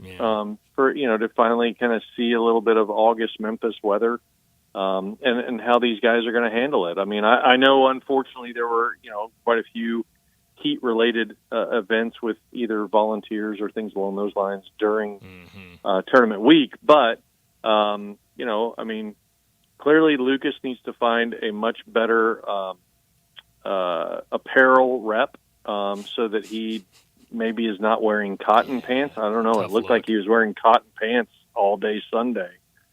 He needs some good, moisture wicking, breathable, pants, for the love of Pete. But yeah, no, we were able to, my wife and I, Christine, we were able to get out there, on Saturday and Sunday. Saturday really kind of hung out on 18 the majority of the day. We were kind of right there when everything was kind of going on, so that was nice. Sunday we had an opportunity to kind of be out there on 13 and 16, kind of see everything. We got there right actually during the weather delay, which I was not expecting in the least, but got there right during the weather delay, and then kind of stuck around through the end of it. But definitely more exciting than what I was originally thinking from the get go. But I mean, the golf course definitely started firming up, which was encouraging. Definitely started playing a little bit more difficult through the course of the rounds. If you think about it, a lot of guys shot low numbers the first couple of days in softer conditions, but last few days it was there was nothing extremely low from a player perspective. So the golf course kind of toughened up a little bit, which was good to see. It was really nice and cool during that weather delay too, which was really nice for patrons like us. But I guess for players that were sitting, I guess the players were happy to take a break inside for a little bit too. I'm not sure. Yeah, no, I mean, I don't know. Like I said, I think we arrived, I don't know, 1-ish or so, 1:30, whatever the time was. And I mean, I saw the storm to the north, but didn't really think too much about it. And then, something kind of blew up a little bit to the south too, that I think maybe delayed them a little bit longer, than what they originally thought. But, again, I mean, nice to see the golf course definitely kind of firm up through the course of the last two rounds in particular. Lucas Glover's a good story. He's a really good story. Continues to be, it's going to be interesting to see how he handles this the next few days. I mean, I saw something the other day, from 2012 to 2018, he won like 5.6 or something million dollars. And in the last 2 weeks, he's won like 4.6 or $4.7 million. So, nice little windfall for him. And now I thought his response to thinking about the Ryder Cup was pretty interesting as far as, he's like, I've never made it and I want to make it. And that he didn't think about it until about 15 minutes after the actual event had finished. So, but good for him. Lucas was definitely one of those guys that you felt like might be an up and comer years ago when he won a U.S. Open, and then had some obvious challenges from a personal perspective with a divorce and everything else. And, those things kind of distract you and you kind of take some time and get refocused. I mean, Lucas is now, again, one of the comeback stories of really what has turned into 2023. I mean, if you think about it from a Ricky Fowler perspective, now you got Lucas Glover, you got both of these guys that are firmly in the mix, for the Ryder Cup team and how that's going to affect that team. And, so, it just continues to be the comeback year from a PGA Tour perspective as these weeks continue to kind of roll past. Yeah. Well, you mentioned kind of Lucas Glover and him talking after the win about the Ryder Cup team. Do you think he's done enough these past 2 weeks? I mean, seemingly the hottest golfer on tour right now. Has he done enough these past 2 weeks to get that nod to the Ryder Cup, or do you think he needs another impressive, maybe not a win this week, but another good outing this weekend? The Ryder Cup piece is just so difficult, just because there's so much time. I mean, we talked about it last week. There's just so much time in between now and Rome. I mean, you're gonna go into BMW this week. You're gonna have a Tour Championship next week. Yep. And then, I mean, the Ryder Cup's another, month away after that? Yeah. I mean, you have 4 weeks of guys not doing a heck of a lot. And, what happens between now and then? I mean, we all know golf is golf, and somebody who's streaking now can kind of lose, that feel and that sensation between now and Ryder Cup time. So, I think if the Ryder Cup were 2 weeks after the Tour Championship, it's a different conversation. I think that Lucas Glover is more than likely firmly in the mix, or even firmly on the team at that point. But you've got Lucas, you've got obviously Justin Thomas that everybody's ultimately rooting for. You got Bryson DeChambeau, who's now the LIV player, who everybody is mixed on. Shot at 58, John. Don't forget that. Well, I mean, I don't forget the 58, but everybody who's, firmly entrenched with the tour forgets that he shot 58. I didn't see it. So, I didn't see it either. Right. Yeah. So you guys go straight John Cena on me. Okay, I get it. But I mean, it's going to be very interesting. I think for, Zach Johnson's got his hands full right now to try to figure out who's going to be on this team. Yeah. And, it's going to be a very interesting few weeks to see, how the team shapes out, and he's also going to have his hands full. He probably won't have his hands full as much as you think from a team room perspective. I mean, you got to think Brooks Koepka is going to be firmly on that team. Now it's just going to be a matter of what do you do with everybody else between a Dustin Johnson and a Bryson DeChambeau and others as we continue to kind of figure out how we're going to blend these two entities together from a long-term perspective. So, well, your point's a good one too, John. I mean, you got to think Lucas Glover, like you're talking about staying streaky and stuff like that. I mean, Lucas Glover's going to get gassed here. I mean, if he's not already. I mean, after this week, I mean, the adrenaline's going to run its course. Well, but again, I mean, okay, great, he gets gassed, but I mean, that's the other side of the argument. I mean, he's got 3 or 4 weeks between now and the Ryder Cup. I mean, he's got plenty of time to rest, but rest is not necessarily beneficial at this standpoint either. I mean, we all know you rest, you lose feel, you lose, whatever you're kind of been working on or what's been kind of working at that point in time.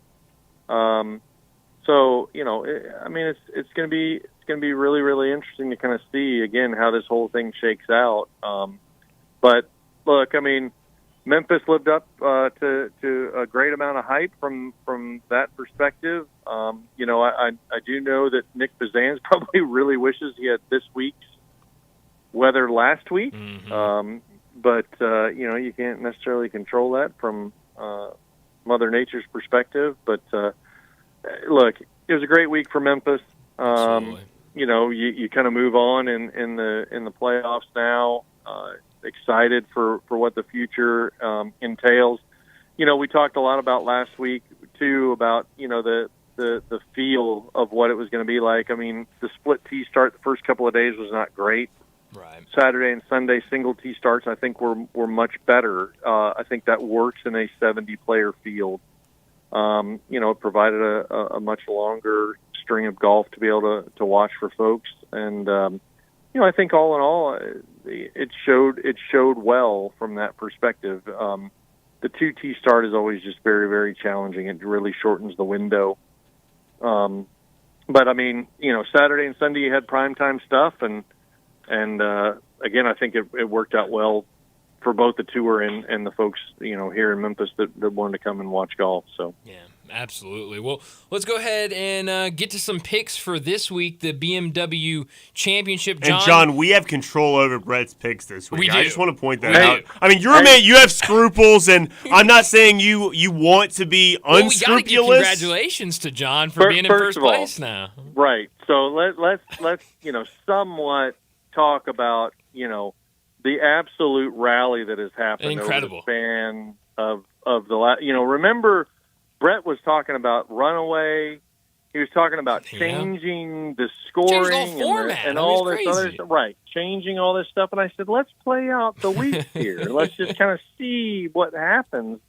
I said, it's there's a long way between now and the end of the year. We're going to all just kind of grind through this. And then sure enough, last week, with little preparation. Brett wanted to make a big deal about how little I prepared last week. He did. While I was there in the tent, at the hub. That's a good point. All this little, and look at what happened. Look at what has happened over the span of weeks and the rally that has taken place. It's incredible. I mean, if we're being honest, with Brett not here, I can speak freely. I mean, John, I'm Team John right now. I mean, seems like I'm out of it. I want you to win. I don't think I could bear sitting with Brett after golf picks and him be a winner and him be first place. I just couldn't do it. So we gotta make sure we got 2 weeks here, and unfortunately, I don't think I'm going to be able to be on next week. Right. I'm actually going to be out of town, and there's a time zone change and some other stuff, and I'm not quite sure whether I might actually be on a golf course myself when golf picks happen next week. So I'm going to try to see if it can happen, but I'll have to kind of play it a little bit by ear. Yeah, we'll make it work. If not, we can get your picks one way or the other. After this conversation, I almost feel like I need to make it because of the whole scruples conversation. No. I have scruples, John. I was asking if you didn't, if you wanted to do that. No, but I have them. Don't worry. No, I've got them. Okay, all right. Everybody's on the same Here we go. All right. So, Jay Morgan, let's go ahead. Your first pick.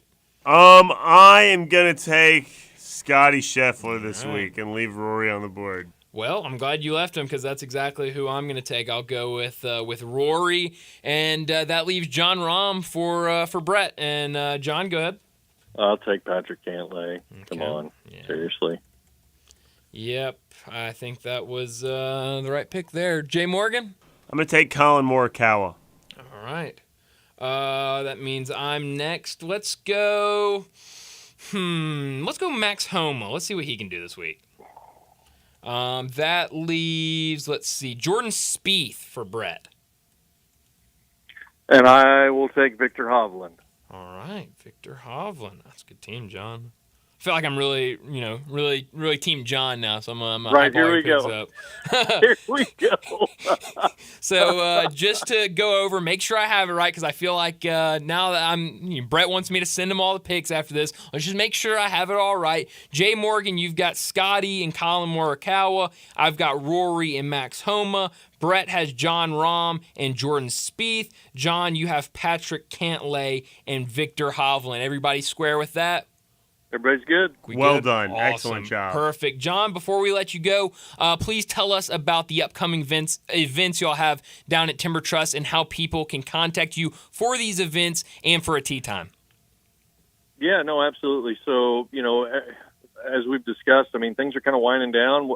Our Labor Day event is already sold out, so there's no real opportunity there, unfortunately. 2-man scrambles tomorrow night. So that's going to be your next one. There's really only going to be about 3 or 4 potentially of those left through the course of the season. And then October, we've got our cup matches kind of coinciding a little bit after the Ryder Cup, but, kind of our fun little format there. So plenty of opportunity to be able to come down and play. And then as we continually talk about, fall golf is extremely, extremely enjoyable around here. We're really kind of working on some ideas and stuff to try to tie in some college football and weekend golf and how we're going to make that work. Still kind of, I know we're only about 3 weeks away, but, we're still kind of working through some stuff to be able to really try to figure out how we can tie in golf and football and really kind of create a pretty unique experience. So should be a lot of fun. Really looking forward to fall, really looking forward to football and obviously fall golf with golf course being in good shape and everything else. So enjoy the golf this weekend, fellas. We really appreciate it. And hopefully I'll be able to figure out a way next week to be able to do radio. If not, we will keep our fingers crossed that Team John can kind of get this across the finish line. That's right. Well, yeah, like you said, hopefully we'll get you on. But if not, enjoy your trip, and thanks for joining us. All right, guys. Thanks so much. Thanks, Take care. Have a good weekend. Thanks, John. Right back at you. John Goen from Timber Trust Golf. He joins us every week to talk some golf and make some picks. And top 50 this week, and then we'll be down to 30 in Atlanta next week. But let's go ahead and get to a break. When we come back, we'll talk some baseball. Join the voice of the Tigers, Dave Woloshin, for Wolo and Friends. Weekday mornings from 10 to 11 here on Sports 56 and 98.5 FM. Hey folks, Ryan McElroy here with Sunrise Buick GMC. I know the temps are going up, but the prices are dropping here at the Sunrise Super Summer Sale. Huge selection of new and used cars, trucks, and SUVs. Discounts up to $6,500 and a $12 million used car inventory. If you're not 100% happy with your car, don't pay another penny on it. Top dollar for trade-ins, or we'll just buy it from you. Bad credit, slow pay, bankruptcy, it's okay at Sunrise. Call, click, or come on in to any of the 3 Sunrise locations here in town. Covenant Pike, Wolf Chase, or Carnival, come check us out at sunrisememphis.com. We make it fun to buy a car. Is your roof leaking? Do you have water damage on your ceiling of your home or business? Do you need assistance gathering much-needed data and images from your storm-damaged roof for an insurance claim? Call Metro Builders, roof and restoration specialists, and schedule your free inspection. At Metro Builders, our team of Hague-certified technicians and fully trained estimators are ready to come out and evaluate any concerns you may have. Metro Builders Roof and Restoration. We accept all insurance carrier scopes. Call Metro Builders now. Each and every day, we provide clients many different types of data and estimates for their insurance carrier. These include estimate and photo reports of all damage, from the roof to water damage on rafters and ceilings and even studs and plates inside walls. Check out the local BBB for our 27-year history in construction in Memphis, or check us out online today at metrobuildersmemphis.com. That's metrobuildersmemphis.com for your local residential and commercial roofing and restoration experts. Call me. 901-375-1717. That's 901-375-1717.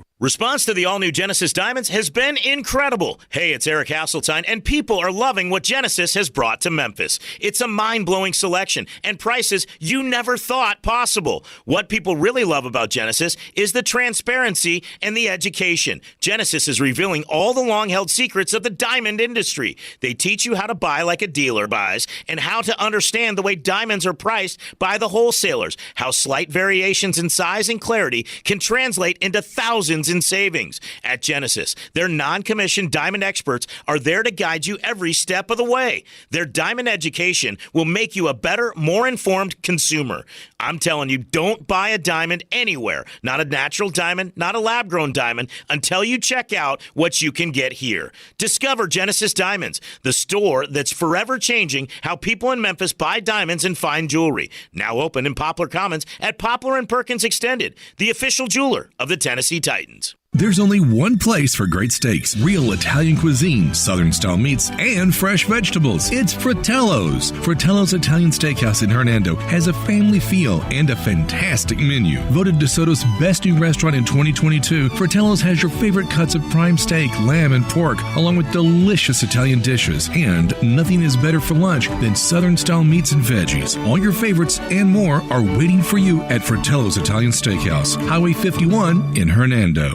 All 650 acquisition fee, 30,000 miles, 20 cents excess mileage. Forte PE 659,993. MSRP 22,540. Nero P 501,5237. MSRP 41,390. EV6 P 560,3393. MSRP 50,200. Includes all rebates and incentives. Must finance through Hyundai. Excludes tax and license with approved credit. See dealer for details. Offer valid through 9/5/23. Dealer stock only. Warranties. A limited powertrain warranty. See Kia.com or retailer for details. I got Jeff Allen on the line. Hey, what's the scoop over there at Gossett Kia South Mount Moriah? Randy, we got deals everyone wants. How about 41 MPG Highway, 2023 Kia Forte LXS, $249 a month, $29.99 due at signing. Hey, Jeff, give me some EV scoop. 2023 Nero EV Win, 253 miles of EPA estimated range, $292 a month. And a 2023 Kia EV6 Win with up to 134 city, 101 highway MPGe. Only $425 a month, both $49.99 due at signing, all 36-month lease. And Kia's 10-year, 100,000-mile powertrain limited warranty to boot. So whether you live in Horn Lake, South Haven, Olive Branch, or Memphis, you'll be happy at Gossett Kia on Mount Moriah. 2680 Mount Moriah or KiaMountMoriah.com.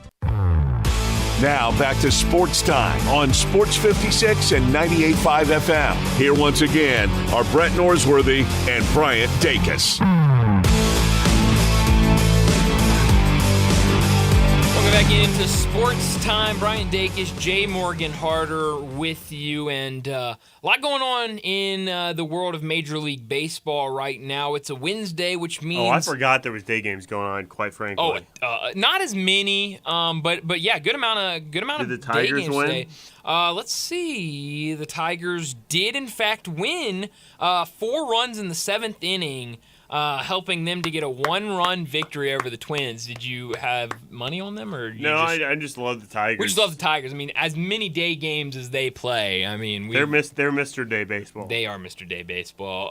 The other final we have right now, the Mets with an 8-3 win over the Pirates. Oviedo was on the mound for the Pirates. He drops to 6-13 with a loss day. Remember at the beginning of the season when the Pirates rotation was pretty good? They were really good. And then completely fell back down to earth. Wow, the D-backs and Rockies are in a storm chaser right now. Yeah, 7-6 in the bottom. Is that a phrase, a storm chaser? I'll go with it. I like it. I like it. It's a wild one out there in Colorado. The only other day game we got right now, Rays up 6-0 over the Giants right now. I think this is game 2. The I think G-Men. No, it's the football Giants. But I think this is game 2 of that series.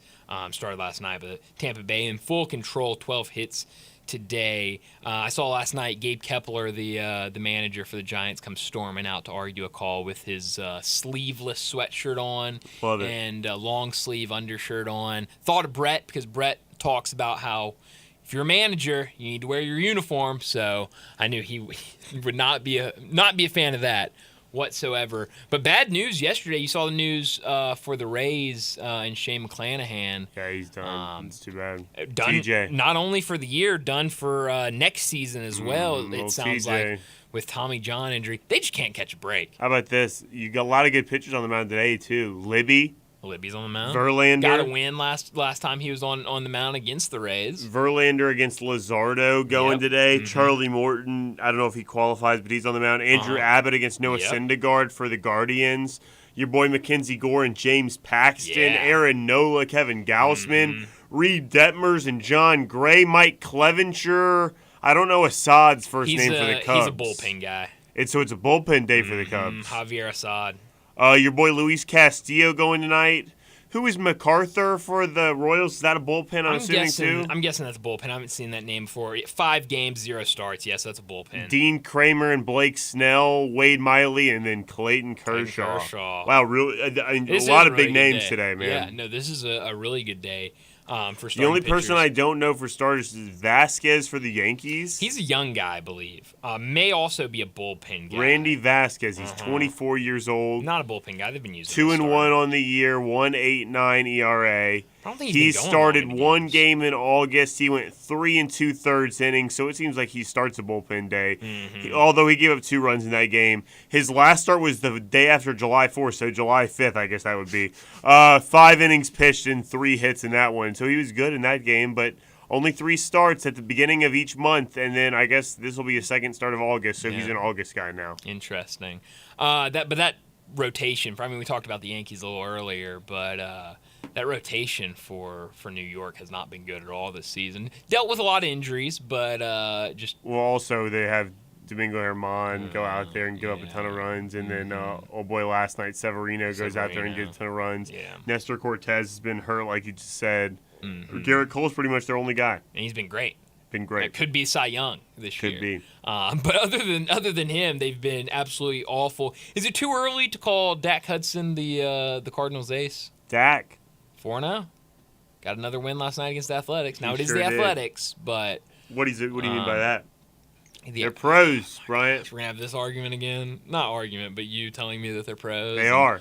I mean, they're good players. They're pros. They've made it to this high level, but as a team, they're not very good. No, that's what I'm saying. I agree with you. I'm not arguing with you. Sounds on that. like it. I'm just saying, as a team, you have all of these professionals together, but as a team, I'm not talking about these professionals. Good for them. They've made it to the highest level.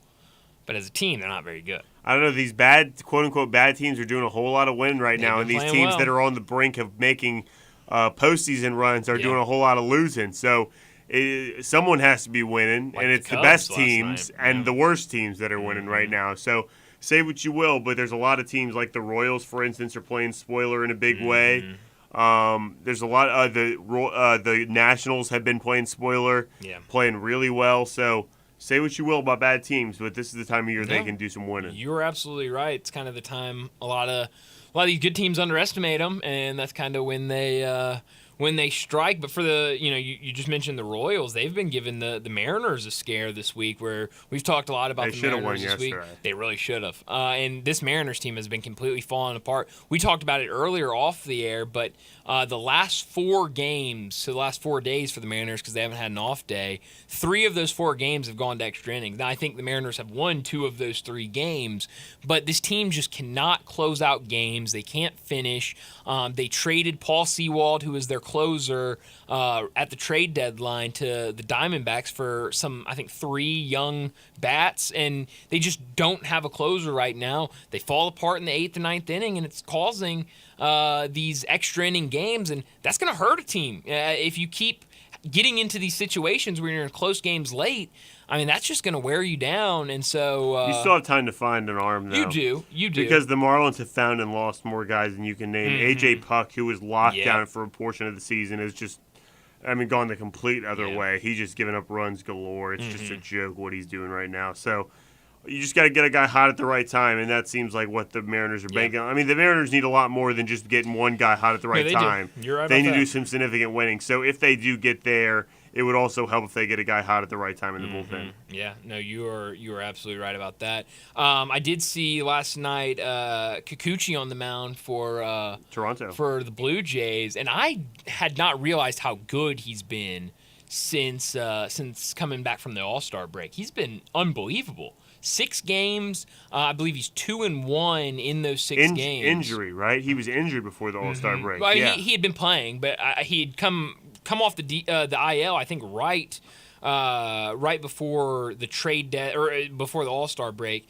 But since the All-Star break, 2-1 with a 1.29 ERA and a 1 WHIP. Last night against the Phillies, gave up 1 run on 4 hits, 7 strikeouts, and no walks through 6 innings. So, I mean, yesterday when we were talking about this starting rotation for the Blue Jays, it's seemingly getting better. And so then what do we make of Alek Manoah being sent down, that if we like the rotation?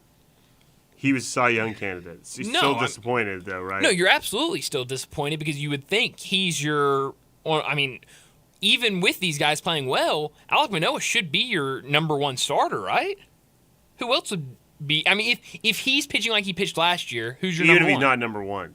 He's top. There's a gap top 2, between being number 1 and being sent down to AAA. There's no spot for him to pitch here with confidence right now. Or at least where we have confidence in him as an organization. Yeah. So all the confidence that you had with him recovering from going down to rookie ball and making his way back to the major leagues, do you lose that now? I think so. I don't know the inner workings of him being sent down. Maybe it's less contentious. It wasn't contentious the first time. That's not the right word to use. Maybe it's less... they saw a problem the first time. Maybe it's less drastic, less emergency. It just seems like you wanted to kind of fix those. I don't know if they thought we can send them down to, the Florida leagues, rookie ball, and maybe just break it down from the beginning. Exactly, and fix it in a month and bring him back up and him be fine.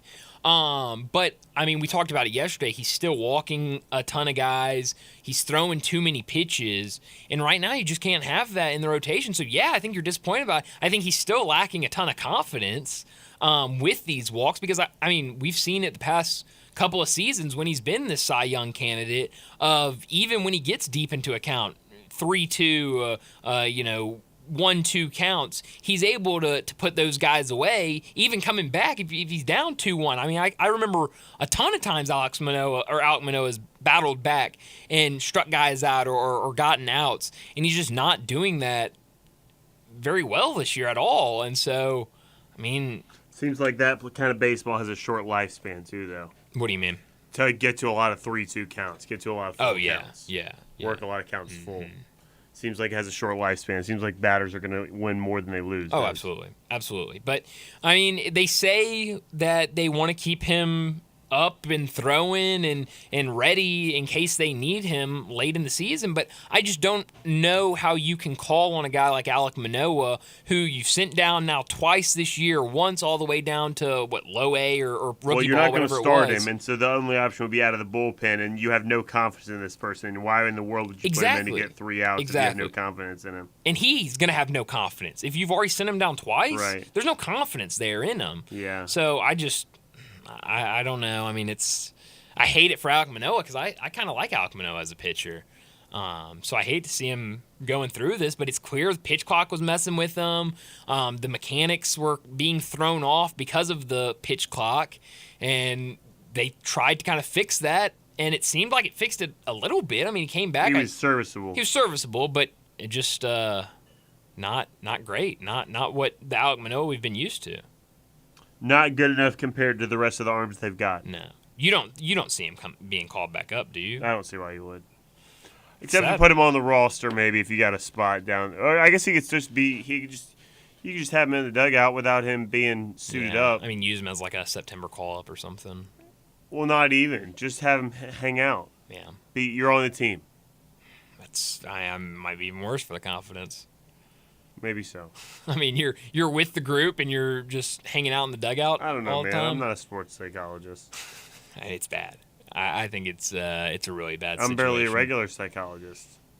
Are you a psychologist? No. Give me some good advice during the break about my problems. It's your mother's fault.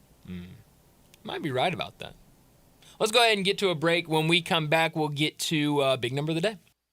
Broadcasting from the Family Leisure Studio, we are Sports 56 and 98.5 FM. I'm with John Burgos from the world-famous Rendezvous in the Alley since 1948. Brett, I want to talk about our seasoning and sauce today. Our sauce is a great blend of sweet, mustard, and vinegar. It's good on so many items other than barbecue. It's good on pizza. People use it in lieu of ketchup. But our seasoning is the original dry rub, created by my father using a mixture of Greek and Cajun spices. People think our sauce and seasoning are good just during the grilling season. Nothing could be further from the truth. It's good year-round. Our seasoning is good on fish, chicken, deviled eggs, corn on the cob, French fries. People even put a dash in a Bloody Mary. To get a complete list of all of our recipes using our products, go to hogsfly.com, click recipes, and you'll see 50 wonderful items and dishes. And Brett, our sauce and seasoning is available at most grocery stores, and if they don't have it, please remind your grocer to stock it. And our slaw is also available at most Kroger stores. Thank you, John.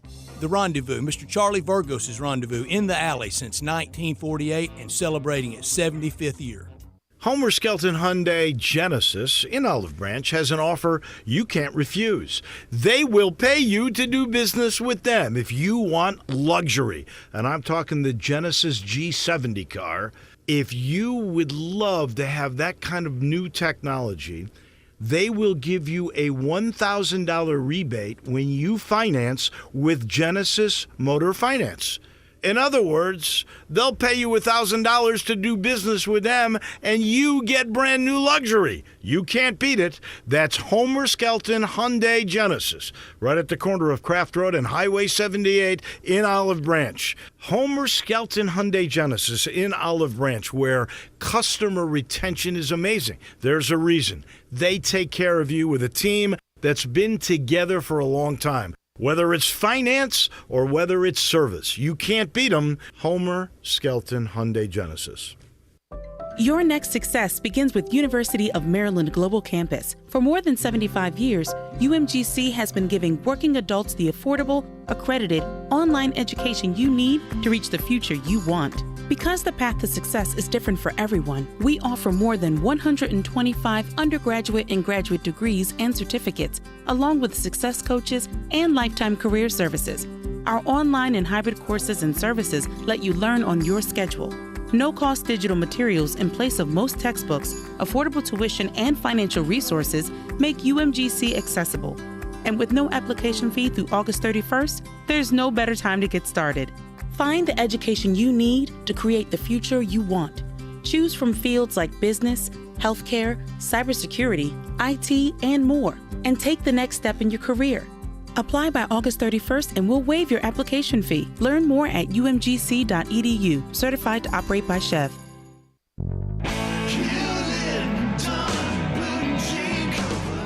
Hewlett & Dunn Boot and Clothing Company, we have it all. From handmade Amish leather belts, fine and casual clothing, boots, casual boots, work boots, fancy boots, and even safety-toed boots. Lots of cowboy hats to choose from, even Nebo lights, good-looking duck head dress shirts, duck head caps, shorts, and pants. Tons of jeans from Ariat, Wrangler, Devil Dog, and Kimes Ranch jeans.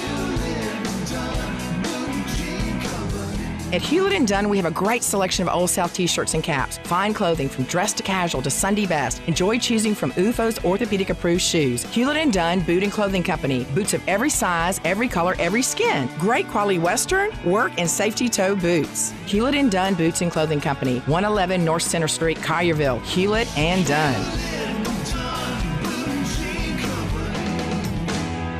Hewlett & Dunn, serving you and your family since 1961. Football season is about to kick off, and FanDuel is giving you the chance to win all season long because right now when you bet on a Super Bowl winner, you can get bonus bets every time they win in the regular season. Just pick any team to win the Super Bowl, and you'll get bonus bets for every victory. You can use your bonus bets on spreads, player props, over-unders, and more. How about Cincinnati? They nearly pulled the trick 2 years ago. I'm riding them. Great quarterback, solid offensive line, talent on defense, and consistency with a coaching staff. Plus, they've got experience in the big games recently. They've been close. I think they finally knocked down the door. So visit FanDuel.com/win and start earning bonus bets with America's #1 sportsbook. That's FanDuel.com/win. 21 plus and present in Tennessee. Bonus issued as non-withdrawable bonus bets that expire 7 days after receipt. Restrictions apply. See full terms at FanDuel.com/sportsbook. Gambling problem? Call TN Redline 1-800-889-9789. Now back to Sports Time on Sports 56 and 98.5 FM. Here once again are Brett Norsworthy and Bryant Dacus.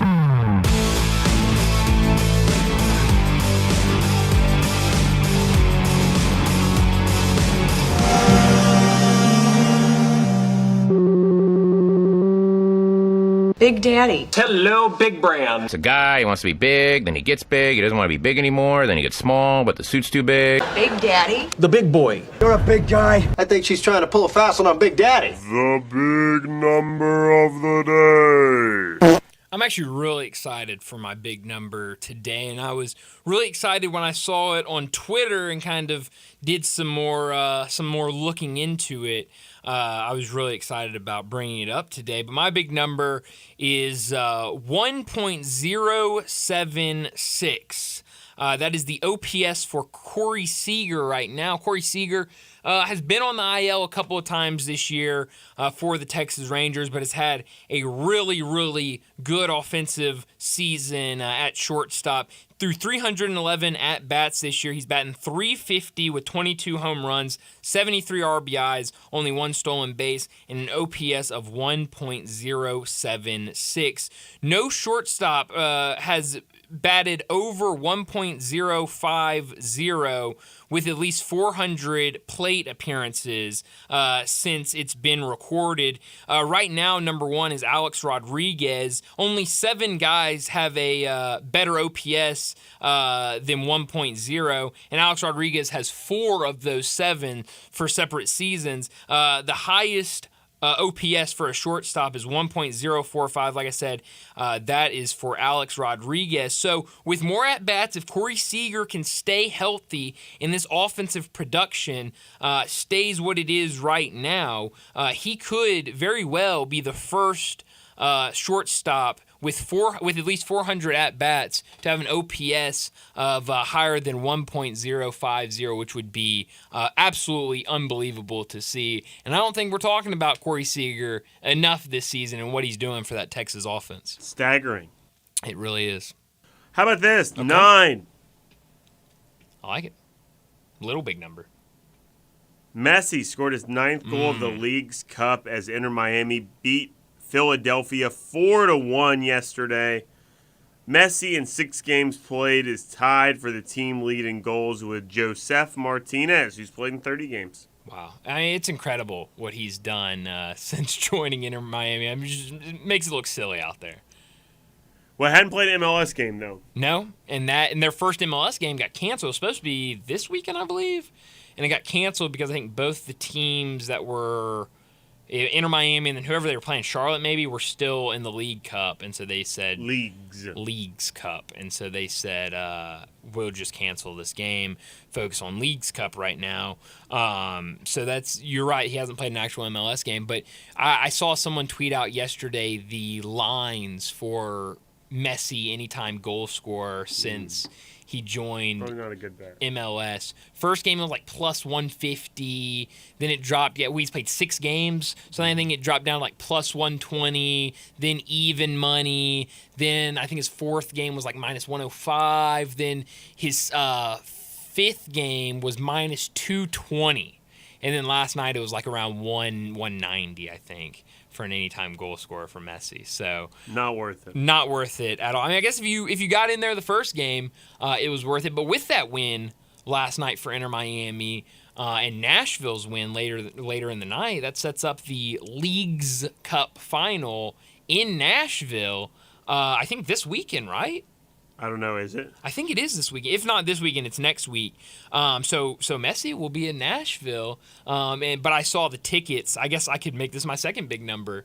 Face value tickets for Nashville SC versus Inter Miami. A chance to see Messi in Nashville. $802 for the upper deck seats at their stadium out in Nashville. So something else going on in Nashville tonight we can talk about later.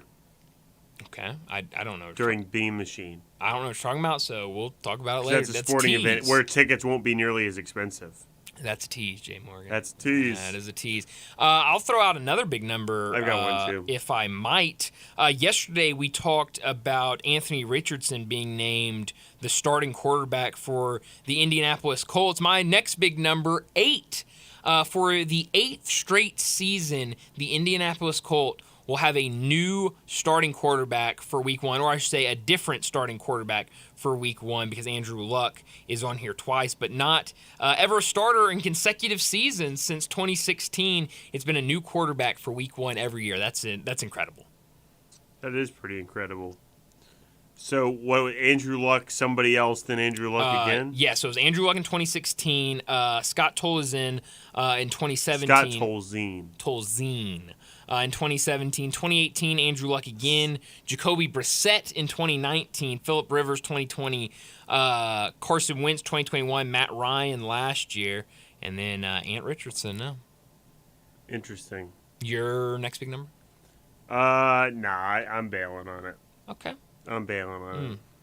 How did you pronounce Scott Tolzien's name? Tolzien. I don't think that's what you said. Tolzien.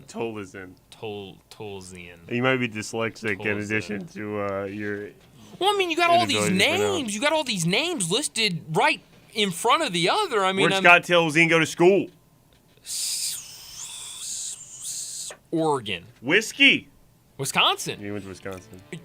Believe me or don't believe me? I don't believe I was going to say Wisconsin. You should have. Tolzien sounds like a name that would have gone to Wisconsin. I know, and Wisconsin was in my head. I said, I don't know if it's Wisconsin. Balked on it. Scott Tolzien was a Badger. They called him Scotty Badger. No, they didn't. Badger. We learned about Johnny Badger. Johnny Badger. Telling you right now, learn about Johnny Badger yesterday. Johnny Badger was the first Johnny nickname. It was before Johnny Manziel. It was? It was. Johnny Badger was first. I'm going to my grave with that one. I believe it. Let's wrap up this hour and get to a break. And when we come back, we're going to talk some college football with Max Chadwick.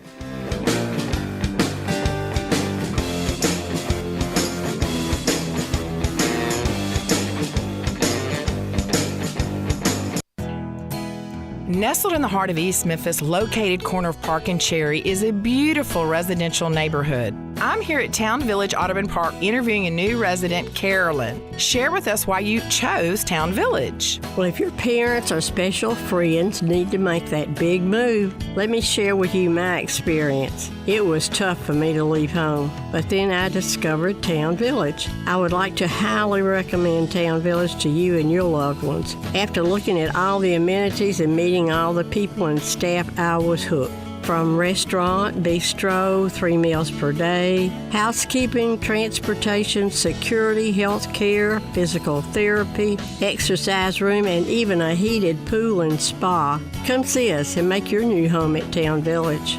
Visit us and call Daniel at Town Village Audubon Park at 901-374-7342. There's no place like home, Town Village.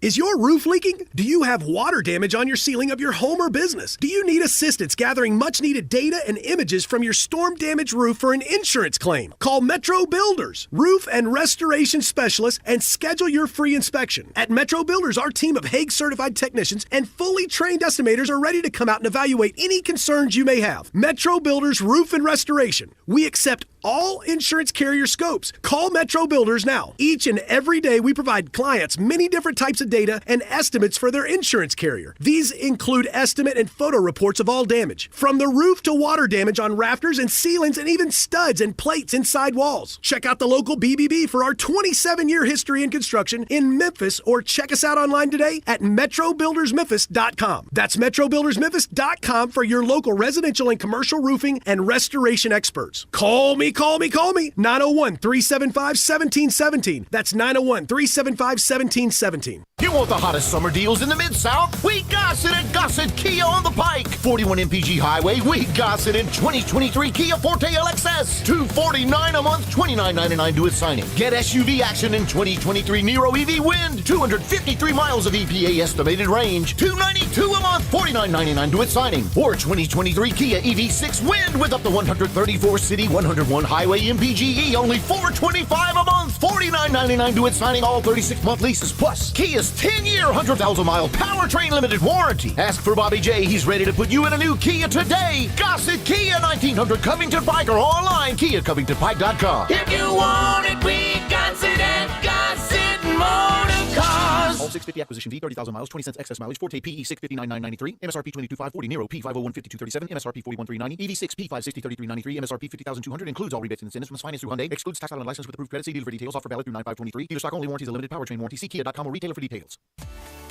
At Jason's Deli, when you're dining in or picking up curbside, you can expect wholesome food and no surprises, just delicious sandwiches, crisp salads, and quick quality meals made with the freshest ingredients and no artificial trans fats, MSG, high fructose corn syrup, or artificial colors and dyes. Around here, a lot of thought goes into what we put into our food and what we take out of it, because you're not just taking a bite, you're getting a taste of who we are. New items are constantly being created to expand our menu for all tastes and special diets, with vegan and gluten-free options available. Convenience and on-time delivery you can count on. It's just a click away at jasonsdeli.com, so whether you need to feed 5 people or 5,000, the team at Jason's Deli, they have the credentials and the commitment to keep you satisfied. Freshness is nearby at Jason's Deli, with locations at Ridgeway in the Park Place Center, Poplar and Highland, Germantown Road in Cordova, and on Goodman Road in Olive Branch. Jason's Deli. It's wholesome food and no surprises. I'm Sean Sewer with XMC Technologies, your local source for the best in office technology for over 30 years. We believe that being a technology partner means meeting our clients' needs as they change over time. That's why I'm happy to share that we are now Visual Edge IT. As cyber attacks continue to be a growing threat, our customers are asking for more cybersecurity and ransomware protection. For more information on how to protect your office, visit us at visualedgeit.com or call us locally 901-737-8910. We are Sports 56, WHBQ Memphis, and W253DF Memphis, Flynn Broadcasting Stations. Now back to Sports Time on Sports 56 and 98.5 FM. Here once again are Brett Norsworthy and Bryant Dacus.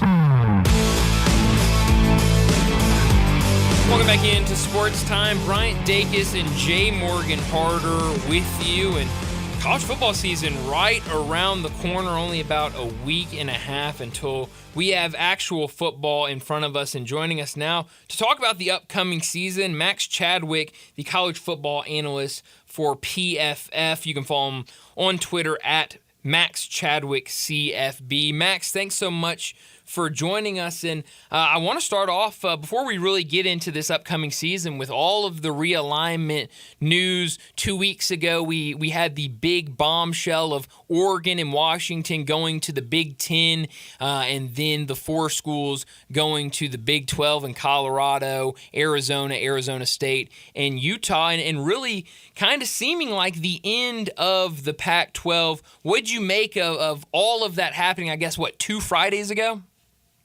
Yeah, well, first of all, guys, thanks so much for having me on. And yeah, it was kind of a sad day for college football. You know, Pac-12 essentially giving its farewell tour this season, obviously. So, yeah, it's sad, but I mean, honestly, you can't really place too much blame on anyone but the leaders of the Pac-12 because they really screwed the pooch in terms of getting a deal done.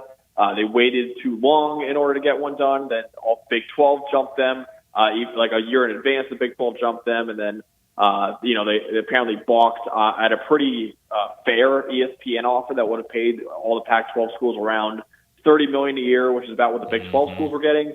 And that was with USC and UCLA confirmed leaving. ESPN offered that, and the Pac-12 said no, we want $50 million a year, which is about what the Big Ten was getting, which is just insane that was an asking price for them. So ESPN obviously declined that, and now we are where we are now with Pac-12 down to 4 schools, and those 4 schools are actively looking for new homes right now. So it's sad. I feel really sad for a lot of Pac-12 fans and a lot of Pac-12 students and Pac-12 other sports in the Pac-12 for sure, because I think it affects them as much as the football, if not more.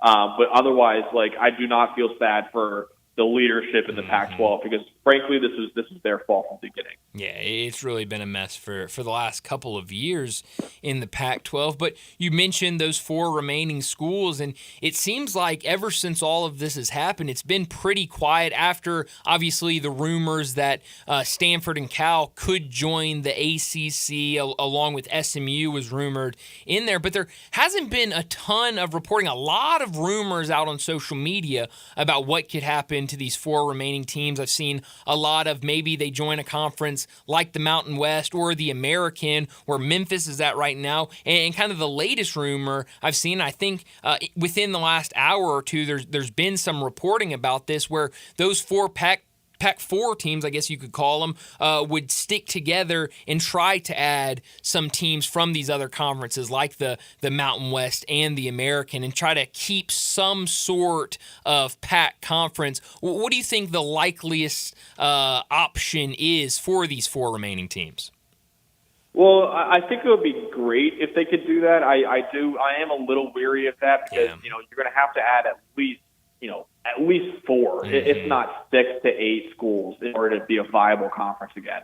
So it is more likely, I think that those 4 schools try to find homes elsewhere. But like you mentioned, the issue is I don't think the ACC is looking to add right now. And I don't think other conferences are looking to add right now.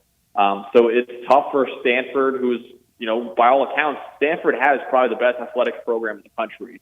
Just in terms of how dominant they are in a lot of the non-ref sports. And obviously they're a prestigious academic institution too, which I think is a very underrated part of all this. So is California. And then Oregon State has been really good in football. They're a top 20 team in the country right now, and yet they're still struggling to find a home right now, which is crazy. So listen, it's going to be tough. The problem is that no Power 5 conferences or Power 4 conferences, if you want, really want these schools right now. So that's why maybe they are saying to themselves, hey, let's try to band together here, lock arms, and hopefully get some more members here. But, yeah, it's going to be tough, man, because, like I said, you got to get at least probably 6 to 8 schools to join this conference without folding, So it's a little – and the media deal obviously is still not happened yet because now we don't know what's going to happen with the Pac-12. So, yeah, for a lot of schools even potentially joining the conference, it's a question mark, too, of, do we even want to do this? Or do we want to hold out and see if another conference will still get us in? So, yeah, I don't know what's going to happen. I assume that the more likely option is that they're going to try to join another conference. But, yeah, I don't know. It's going to be interesting. So many different question marks, too, and it seems like all bets are off now. I don't think anyone would have expected the Pac-12 to just disintegrate in front of our very eyes. So kind of in terms of predicting, all bets are off, at least the way I see it at this point. Max, I want to ask you, too, at this point now, both top 25 polls are out for the AP and the coaches poll. What was your biggest surprise, either like one compared to another, or maybe both had a team lower than you thought or higher than you thought? And I know that some of it's kind of like splitting hairs, and preseason polls are kind of, who cares at the end of the day. But is there anything that stood out to you when you look at those two polls, the AP and the coaches poll? I see the biggest thing. I'm notably very high on Florida State this year. I think they're making the college football playoff. I know they're 8 in the AP poll. I would have them as high as 4 in my ranking I had them at. But I am also not surprised by that either. I am very high on the Seminoles and a lot higher than most people. So I wasn't really surprised by that. Truthfully, I think the coaches poll and AP poll did a really good job, honestly. The difference between those polls and my rankings were like 3 schools by like 4 spots, really. Everyone else is within 1 to 2 spots of each other, really. So I thought both polls did a really good job, but I will say if you're looking for a team to be higher on than the AP would suggest, I would say the Florida State Seminoles, number 8, are lower than I would put them, and I would say they're a top 5 team in the country. It seems like the maybe biggest problem I've seen people have with the AP poll, if you can call it a problem, is I've heard a lot of people complaining about Alabama being at 4, and kind of the biggest point people are making is they don't have a quarterback right now. But it's hard for me to kind of bet against Nick Saban at any point. It seems like he'll figure something out. But what do you make of Alabama being at 4? Listen, I am very nervous about the Alabama because, like you mentioned, that quarterback situation, I think it's worse than they're even letting on right now. Jalen Moreau, who played last year a little bit for Bryce Young, frankly, he looked not ready as a passer or even close to it. Then Tyler Buckner transferring him to Notre Dame. He never looked great at Notre Dame. Ty Simpson is a former 5-star recruit, but he's only taken 5 dropbacks so far in his career. And also they have 2 new coordinators, too. And neither of them I'm very confident in.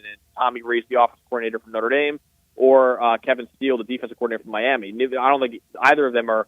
I think Rees is better than Steele. I think he might be a top 10 to 15 offensive coordinator, but still, I don't think either of them are too inspiring. However, like you said before, I actually looked it up. Alabama has not gone back-to-back years of not making the college football playoff or BCS national championship game since 2007 and 2008, which were Nick Saban's first 2 years as head coach. So, listen, every year it seems like whenever Alabama loses some key players, we're going, oh, this is the year. This is the year Nick Saban's not going to do it. And every year he proves us wrong and makes us look like idiots. So I am scared to bet against Alabama. I do not have them in my college football playoff because, like I mentioned, I am nervous about that quarterback situation. I am nervous with the new coordinators.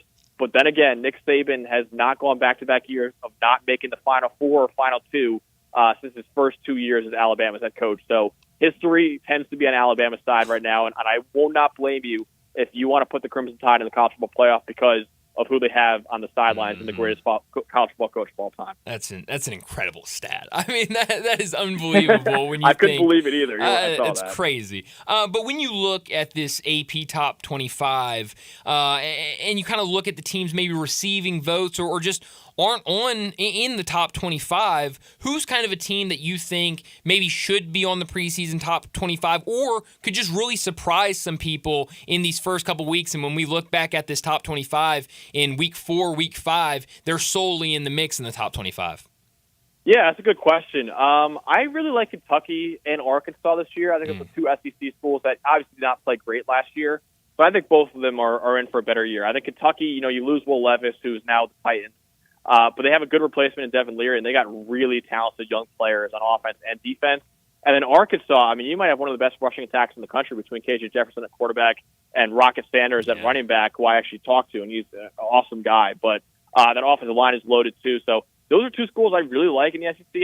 Of course, it's the SEC, so a good season for them is probably 7-5 or 8-4, which really isn't that great in the grand scheme of things. But then again, it is the toughest conference in America. A Group of 5 school that wasn't ranked, but I do think will end up being the Group of 5 team that we see in the New Year's Six Bowl is UTSA, who I really like this year. And Tulane, obviously, is probably the favorite right now to do what they did last year and make the New Year's Six Bowl. But I would predict right now the Roadrunners to be that school at the end of the year that makes the New Year's Six Bowl. Well, Max, that's actually really good. I'm glad you brought that up, too, because I was going to ask you that, and you just gave us 2 right there. Tulane is one that comes to mind for a lot of people with how good they were last year. UTSA, I think, is a really good one. I like them a lot, too. who are some other Group of 5 schools that you think people should be watching for, especially early in the season where it's a little bit upset? Yeah, and everyone's really wants to watch college football. I mean, literally in every window all day long on as many TVs as they can, and a lot of those games, especially late night and stuff like that, sometimes you might get stuck with Group of 5 games. So who are some teams that people should be watching for that you're going to see some really quality football being played when you turn them on? Yeah, listen, I don't hate what Memphis has this year. I think they could be a decent school. But otherwise, I think UTSA and Tulane are the two big ones.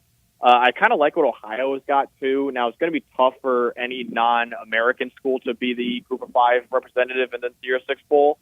But I do like what Ohio's got coming back this year. So I think they're a good school. I think Toledo's a pretty good program as well. Western Kentucky has a couple elite players, I think, at quarterback, and then, of course, a great receiver. And Austin Reed, their quarterback, Malachi Corley, their receiver, who was just an unbelievable player after the catch. So I think Western Kentucky can make some noise this year. But, yeah, I would say that the two that immediately come to mind, though, in terms of Group 5 are definitely Tulane and UTSA. And then after that, it's kind of a mosh-posh of everyone else, I would say. Sure. Well, speaking of Group of 5 schools, talking about some that are just now making that jump from Group of 5 to Power 5, you look at the Big 12 and Cincinnati, UCF, and Houston all going from the American, and they'll play their first year of Big 12 football this year. How tough will it be for those three teams in a conference like the Big 12 in year one? I actually don't think it'll be that insane for them. You know, I think Houston, UCF, Cincinnati, and BYU actually do a pretty decent job. And, you know, I don't think – I think all four of them are really quality Group of 5 teams. And I think the Big 12, obviously losing Texas and Oklahoma after this year, I think they're going to be four schools that can really compete in that conference. And, you know, I think the Big 12, top to bottom, is probably the closest. Like, I think the best Big 12 team, which I would probably say is Texas, and then the worst Big 12 team, which I don't know who I would say right now, but I think the worst to best is closer than any other conference in the Power 5 right now. Wow. So I think the Big 12 is going to be a super exciting conference. I don't think any game should be looked at as a clear, like, oh, that's going to be an absolute blowout. But, I think the Big 12 is going to be an exciting conference. I think those four schools, honestly, could be competing almost immediately in the Big 12. Well, talking about how close of a conference it will be in terms of competition, who do you think wins it? Oh, I think Texas is going to win the conference this year. I think Texas, with the receiving core they have, I think which is the second best in the country behind Ohio State. Quinn Ewers has got to live up to the hype now, but I think he's got the talent to do that. That offense should be special, man. And I think Texas, again, is going to be tough because I think there's a chance the Big 12 cannibalizes itself and kicks itself out of the playoff because they just all beat up on each other. But I also think there's a chance that Texas, that offense just clicks, man. And that offense can just lead the Longhorns to maybe a win over Alabama, and then maybe going a ton of wins as well. So, listen, it's always every year that we say Texas is back. This year, there's a chance it might happen. And I'm not picking them to go to the college football playoff, but I would say they're one of the 2 to 3 schools after my top 4 that I would say have the best shot at the playoff because I think Texas has a real chance this year at making the Final Four. Wow. It seems like USC is a school that's kind of polarizing people when they vote on or when they praise USC. They generally focus on Caleb Williams, as they should. He's an unbelievable player. He's going to probably be the number 1 pick in the draft. But do you think that team as a whole is good enough to compete to go to the college football playoff? I do. I actually have them as one of my 4 teams in the playoff right now. And like I mentioned, Caleb's the best quarterback and best player in college football. Lincoln Riley is the best play caller in college football. And then I think the most underrated hire of the offseason was Cliff Kingsbury as their quarterback coach and offensive analyst. I mean, if you remember, Cliff, I mean, I don't know if you guys watched that Manziel documentary, but I mean, he coached Johnny Manziel as his offensive coordinator during his Heisman year.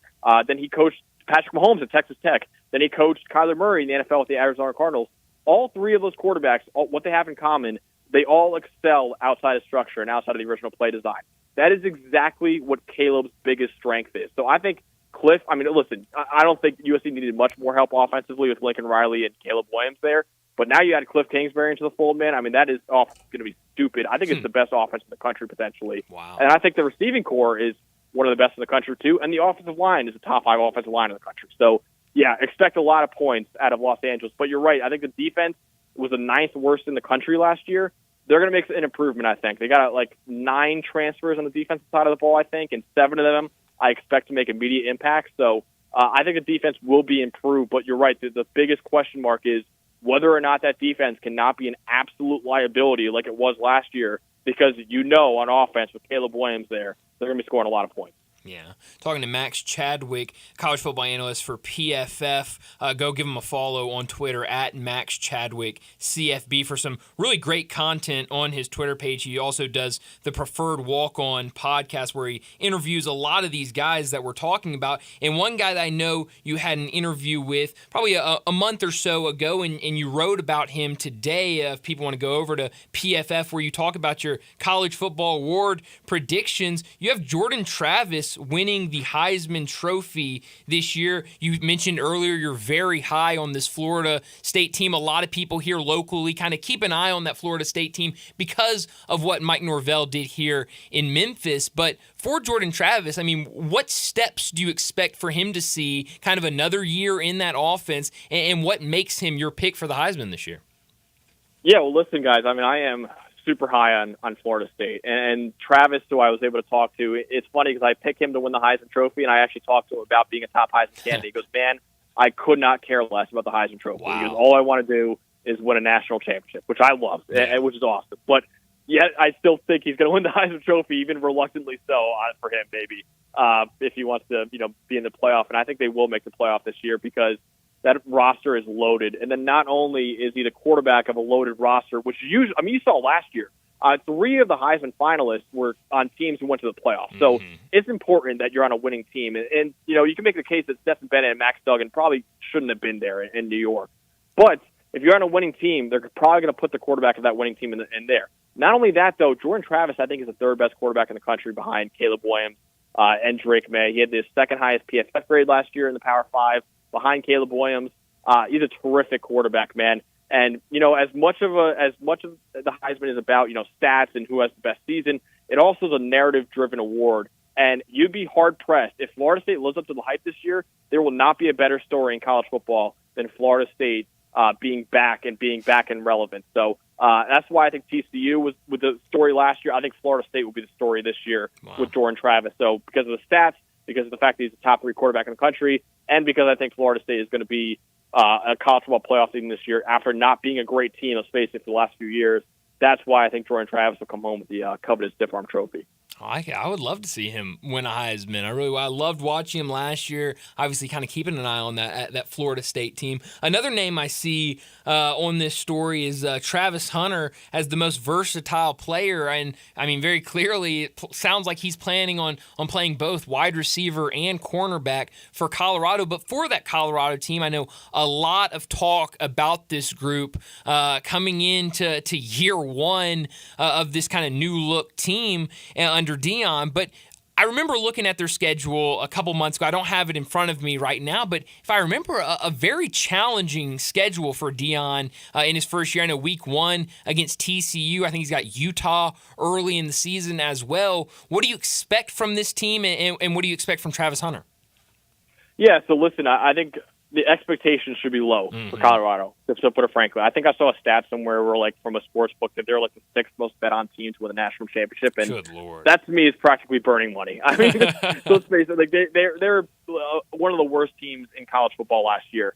I do love the hire of Deion Sanders. I think this will work out long term. It's giving Colorado publicity, and frankly, they didn't have publicity beforehand. So I think this is excellent. They have it now. It's gonna be a process, though. This isn't a 1-year fix. Even though they bring on all these transfers, I think Colorado is going to be a multi-year fix. So, listen, if they get even close to bowl eligibility, that'll be a home run grand slam season for them. I'm expecting less than that. I don't think they're going to make a bowl game this year. Speaking of Travis Hunter, though, I mean, you mentioned that I picked him to win the most versatile player award. If you ask me, of all the awards that I predicted, which one am I most confident in, it's probably that one. Because, as you mentioned before, I mean, he's playing cornerback, and he's going to be one of the starting receivers for them. And we consider him to be one of the best corners in Pac-12 already, and he's going to be a starting receiver for them. So you don't really see, players playing both sides of the ball. I think one of the last ones I can remember famously was Toby Gerhart on the Stanford team. So, I mean, I really think that you look at Travis Hunter, he's going to be a starting receiver. He's going to be a starting corner for them. I mean, I think he's going to be probably really good at both of them, too. It's not like he's just playing them and not going to be a good player. So, I think he's going to be a shoo-in for the Paul Hornung Award because it's rare to see a guy play both corner and receiver and practically never come off the field. He's basically like a high school player out there playing, every single snap. Yeah, no, I think he's going to be incredibly fun to watch, especially with this bigger stage going from FCS to FBS.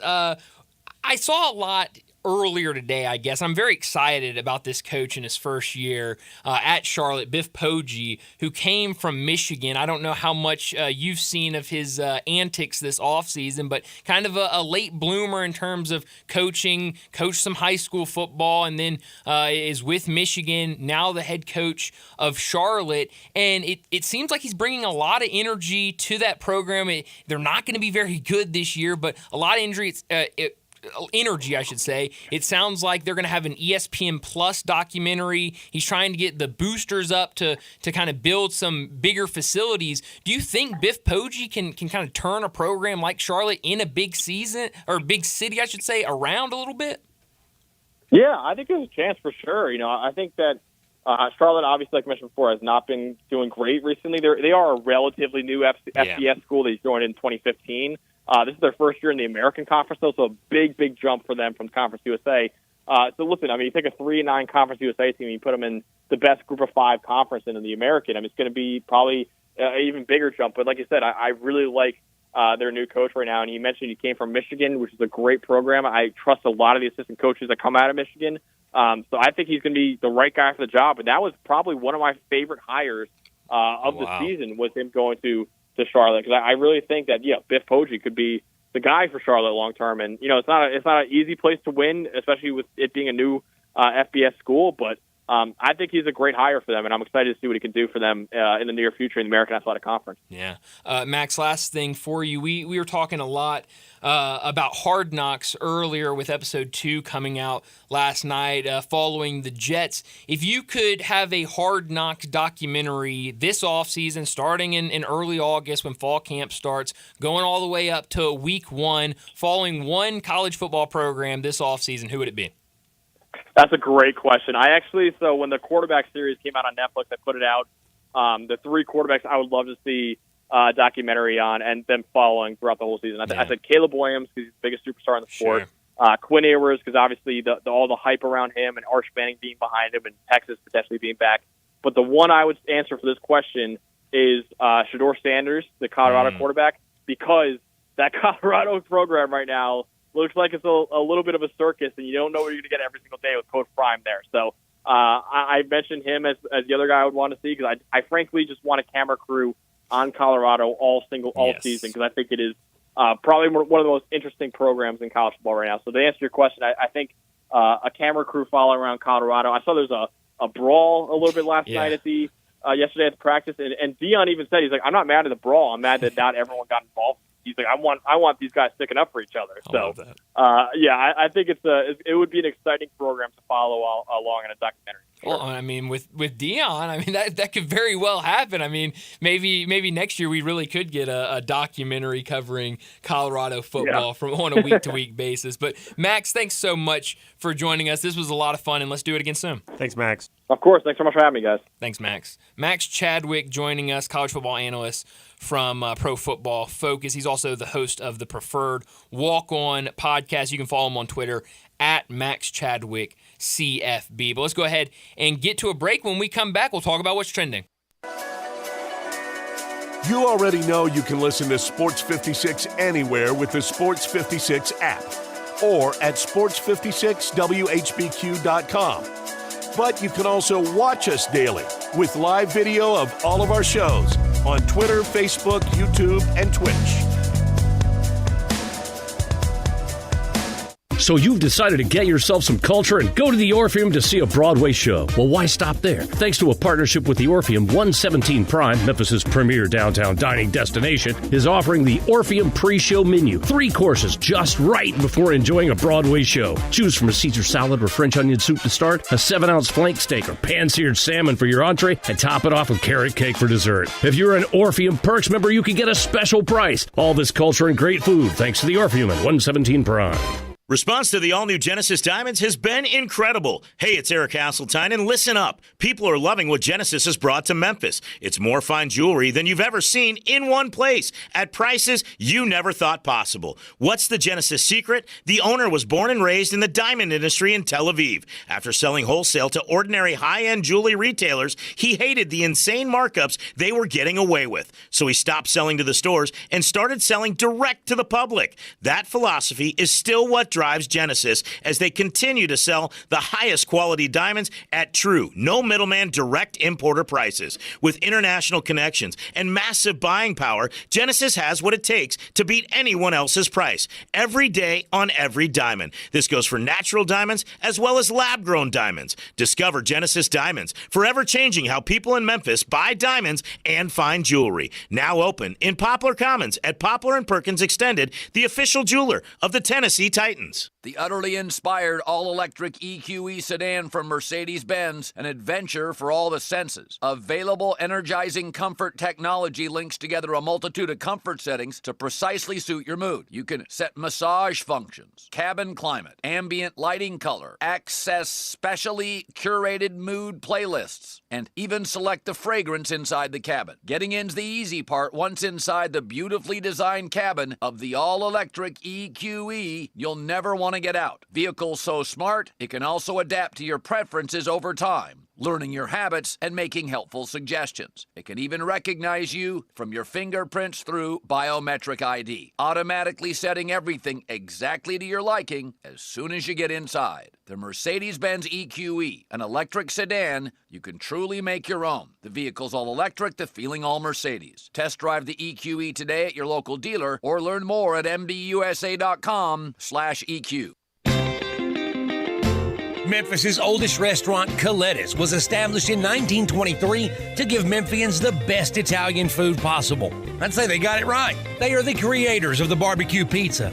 It was Elvis's favorite, and I know for a fact that a large will feed one person all weekend. If you need to feed several, though, Coletta's caters any event. Choose from homemade lasagna, ravioli, Alfredo, primavera, and so many other delicious items you can't help but enjoy. Impress employees or clients and treat them to Coletta's for lunch or dinner. Plan ahead and get your holiday party booked at Coletta's. Elvis's favorite place to go eat with his buddies at the South Parkway location, and Coletta's even has an Elvis room dedicated to him.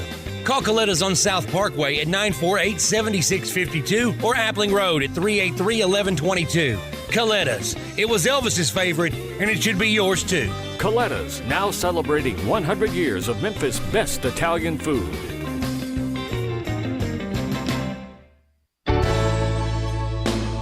Listen each and every Sunday morning at 10 a.m. and join Ottawild Presbyterian Church for worship. Ottawild is a PCUSA church located in Midtown Memphis. Now back to Sports Time on Sports 56 and 98.5 FM. Here once again are Brett Norsworthy and Bryant Dacus. A little summer drive adventure is all yours in one of the hot new all-star Chevys. Olive Branch is where all the Chevys are. Silverados for sure. They have financing as low as 1.9 on most of the new Silverados, and your good credit deserves it, and you'll get it at All-Star. Trail Boss, High Country, and you can see Kevin or Jeff to order any custom Silverado or any new Chevy you want. Drive one of these Tahoes or Equinox. That'll be a sweet last summer drive for any adventure. If you want a certified pre-owned Chevy or any pre-owned, All-Stars loaded up with Silverados, Corvette Stingrays. And if it's not at All-Star, just ask Jeff and he'll find it for you. And Jeff and Kevin told me to thank all of you. Brought your cars, your trucks, your SUVs to All-Star to sell. Thank you to everyone who've been bringing their cars and trucks down to All-Star to sell. You can even get a check for some crazy great cash today. Remember, it's not South Haven, not Mount Moriah or Bartlett or Collierville. It's got to be Olive Branch. Find new roads to All-Star Chevy today or go to allstarautogroup.com. Thanks, Brett. Welcome back to Sports Time. As there's some new news coming out. News. When we talk about this Pac-4 teams, I feel like we've talked a lot about them in the past, and we talked a little bit about it with Max Chadwick in the last segment. But kind of today is the first time I've seen real reporting about what could happen with these Pac-4 teams since we got away from the ACC adding Stanford and Cal. Today, the OregonLive.com put out a story. I believe this is one of their newspapers up there in Oregon. The title says, Oregon State may be days from a decision on start of a rebuild Pac-12. So it looks like if you read this story, like I said, you can go to OregonLive.com and read it for yourself. But it sounds like the Oregon State president... Oregon Live. OregonLive.com. But it looks like the athletic director for Oregon State, Scott Barnes, talked to reporters today and said that there's been talk between these 4 schools about sticking together and trying to add schools, kind of like some of these rumors have been pointing to, and trying to get to about 8 teams to start out with and then maybe move from there. It sounds like Stanford's really kind of the biggest factor, and California, to try to keep everybody there. It sounds like Oregon State and Washington State are all in on sticking together and kind of rebuilding some sort of pack. But it sounds like Stanford and Cal, that they've kind of been iffy about what they want to do. But it sounds like here in the next couple of days, this was the quote from the athletic director, "We can't wait a month. I'm hopeful that it's days before we really get some sort of announcement on what the pack is doing." And so they asked him kind of what are some teams that the pack could add to kind of form some sort of conference. He didn't want to talk about kind of who the potential candidates could be, but I mean, you've got to think some Mountain West teams, San Diego State, Boise State would be in there. You would be hopeful. Memphis.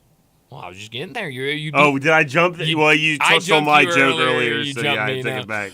You'd be hopeful that that some American schools would be in there. I don't know if I should say hopeful, because, I mean, if you're... I mean, you would be praying to God, basically, because there's no way... But would you can't have hope, because that's so ridiculous to imagine that an American school would be considered for this new West Coast conference that's being But if created. if it's put out there, would you even want to be a part of it?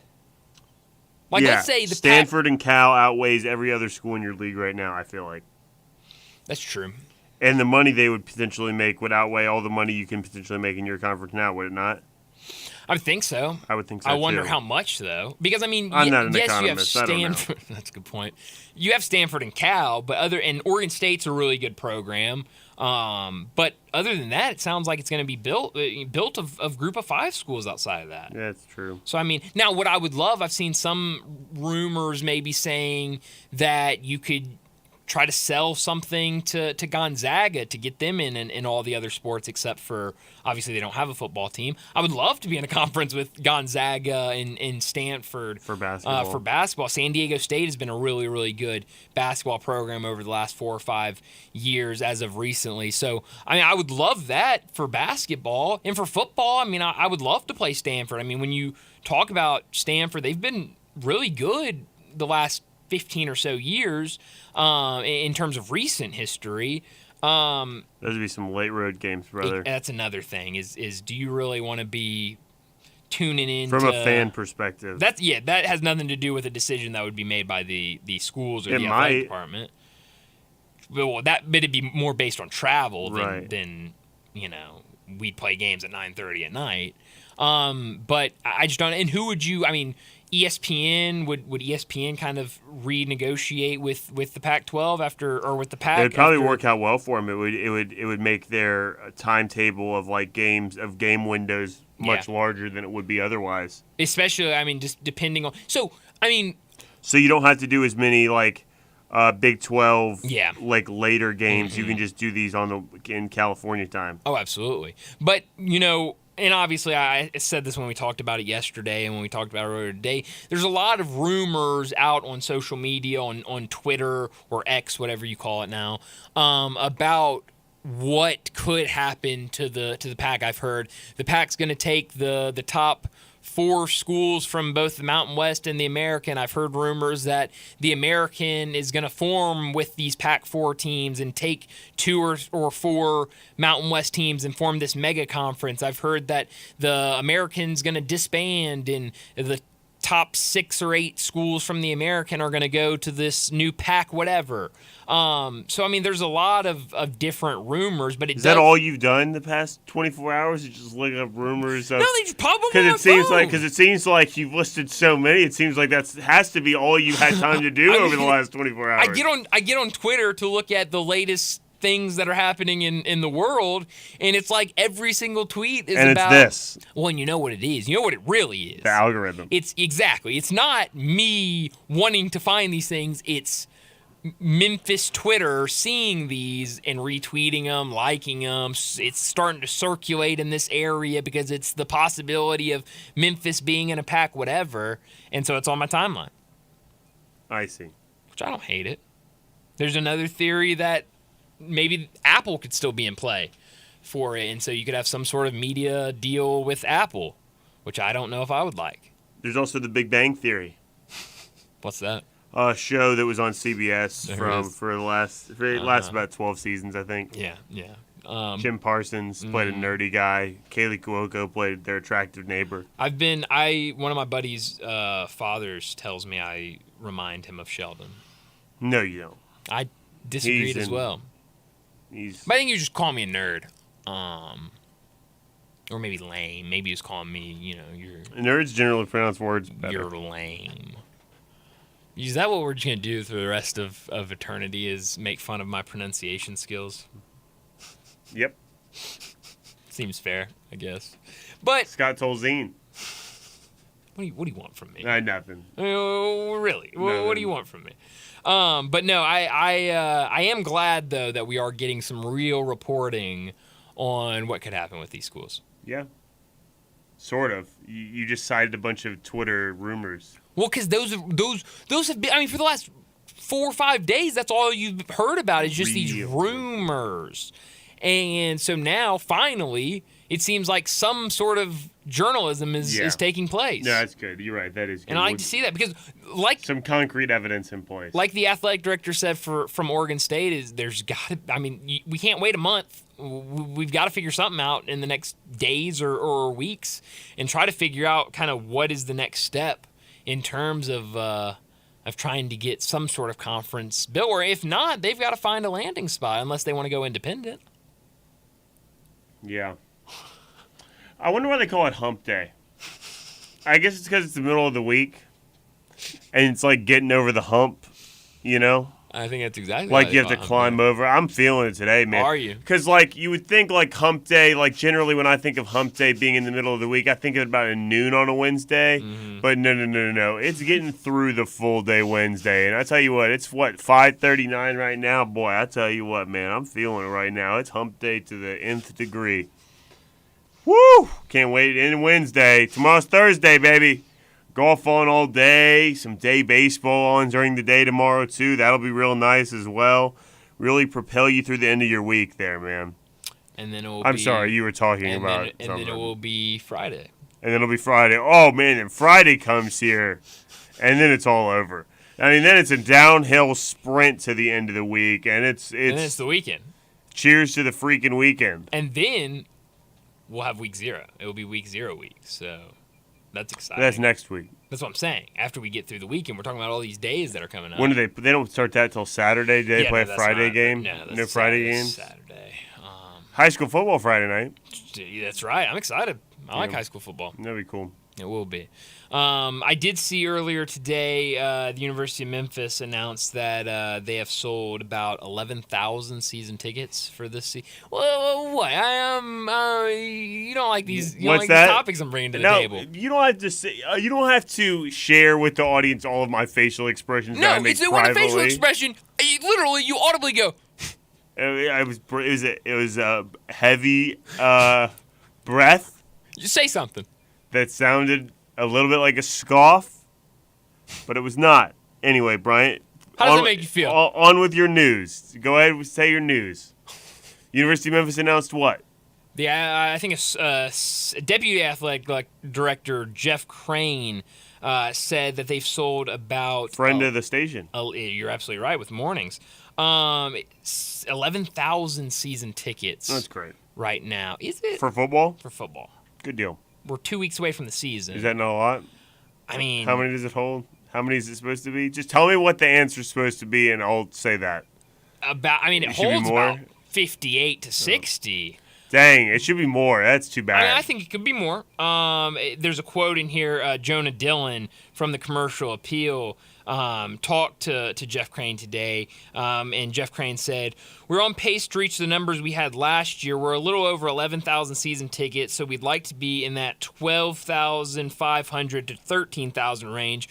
We've seen typically over the last couple of weeks before the season is when we get a lot more than we do in other parts of summer. People just thinking about college football and they start buying." So that's very true. I mean, as we get closer, you'll sell more. Are those things that fans sweat, though? What do you mean? I know we talk about it all the time, like with basketball and football and stuff, but fans don't sweat how many people go into the game, because if they win, people are going to go to the games. No, you're absolutely right. Just win, baby. And I think just win, baby. I'm glad to know that they still feel like they're on pace for kind of a good season tickets, but it just seems like there's kind of been a decline over the last couple of years with kind of the 6-6 regular season records and stuff. So I mean, I'm hoping they can have a good start to the season and we see more better turnouts at these games, because last year, I mean, there were some games where it got a little thin. We should go out of our way to go. I mean, we got to work up here on Saturday. Go out of our way. I mean, I'm planning on going to as many games as possible. possible. I want to go to Oxford. I've never been to Oxford. Never. That's not true. When I was like 3 years old, but I haven't been since like being of an age that I've been a you good and your amount. buddies go down to Oxford and catch an Ole Miss game. I've been a good amount, but you and I work up here on Saturday We do. so much that I haven't been able to go to college football in the last few years. I want to experience. I've only experienced SEC football in person a couple times. They lock the vault. That's right. Because it sounds like vault. But it's vault Hemingway. Yeah. So they lock it. Yeah, except and they touch Chucky Mullen's head. And they do. Except last year, God bless him. Lane Kiffin called out a lot of the fans early in the season for not showing up. They weren't locking the vault. They weren't locking the vault. The vault had to remain unlocked. It was open. It was open. The vault was open. So and then they'll have somebody come in and they'll have a celebrity say, "Are you ready?" And then they start. The celebrity, I guess, technically comes in and locks the vault. Oh, is that when they lock the vault? I think so. And they go, "Oh, are you ready?" And then they do hotty toddy. Hotty toddy. You want to do hotty toddy? I do not. Oh, okay. That's where I draw the line. I'm sorry, Timur. But if you want to do it, I'll sit here and listen to you. Okay. Should we make a trip down to Oxford this year? No, yeah. I told my buddy I want to.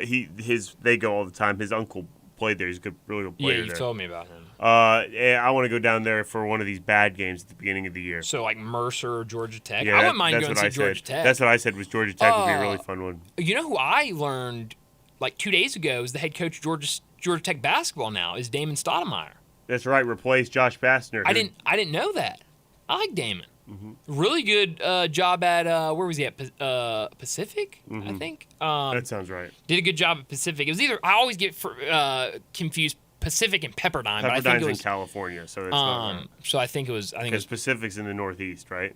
No, I thought they were both. I think Pacific's. Maybe you're right. I have no idea. I just Pacific's assumed, also in California. I just assumed Pacific was in California. It that might be bad on me. I don't know. But yeah, I learned that today that he's I think I learned it yesterday. No, Pacific can't be in the Northeast. That's so dumb. Pacific is near the Pacific Ocean. Exactly. What am I, an idiot? Well, of course it's in the Pacific. Oh, I thought you said Northwest. No, I was thinking Northeast. I thought you were thinking more like it might Oregon be Northwest though. It could be Washington. It might be. It might be up there. As long as it's on that side of America. It looks like Pacific University is in Oregon. How about that? I had no idea. I thought it was in California. I really did. So he's been on the West Coast. Now he's coming back east. And he's been on the East Coast in Boston as a coach. Sure has. But I did learn that. But Georgia Tech on the roster. So Mercer, Georgia Tech is kind of who you're looking at. You go see Vanderbilt against Hawaii. No, against Ole Miss.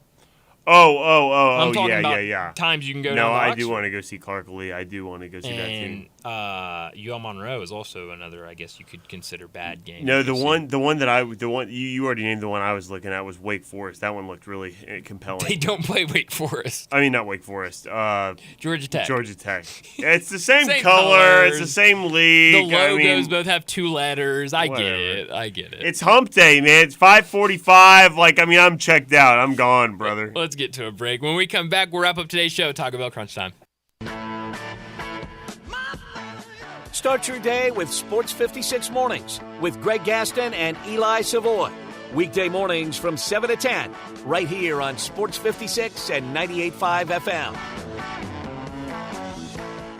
Simple, smooth, and every sip is easy as the last. Tito's handmade vodka tastes just as good with tap water as it does with your favorite mixer. Back in the day, Tito distilled, hand-bottled, taste-tested, sent to a few friends, then taste-tested again to give you the finest juice around. No frills, no flavors, no fancy labels, just the good stuff. Just Tito's. For recipes, videos, and more, visit Tito'sVodka.com. Distilled and bottled in Austin, Texas, 40% alcohol by volume, namely 80 proof, crafted to be savored responsibly. Finding great candidates to hire can be like, well, trying to find a needle in a haystack, but not with ZipRecruiter. Its powerful technology actively finds and invites qualified candidates to apply to your job. So while other companies might deliver a lot of hay, ZipRecruiter finds you the needle in the haystack. See why 4 out of 5 employers who post a job on ZipRecruiter get a quality candidate within the first day. Try ZipRecruiter for free at ZipRecruiter.com/free. That's ZipRecruiter.com/free.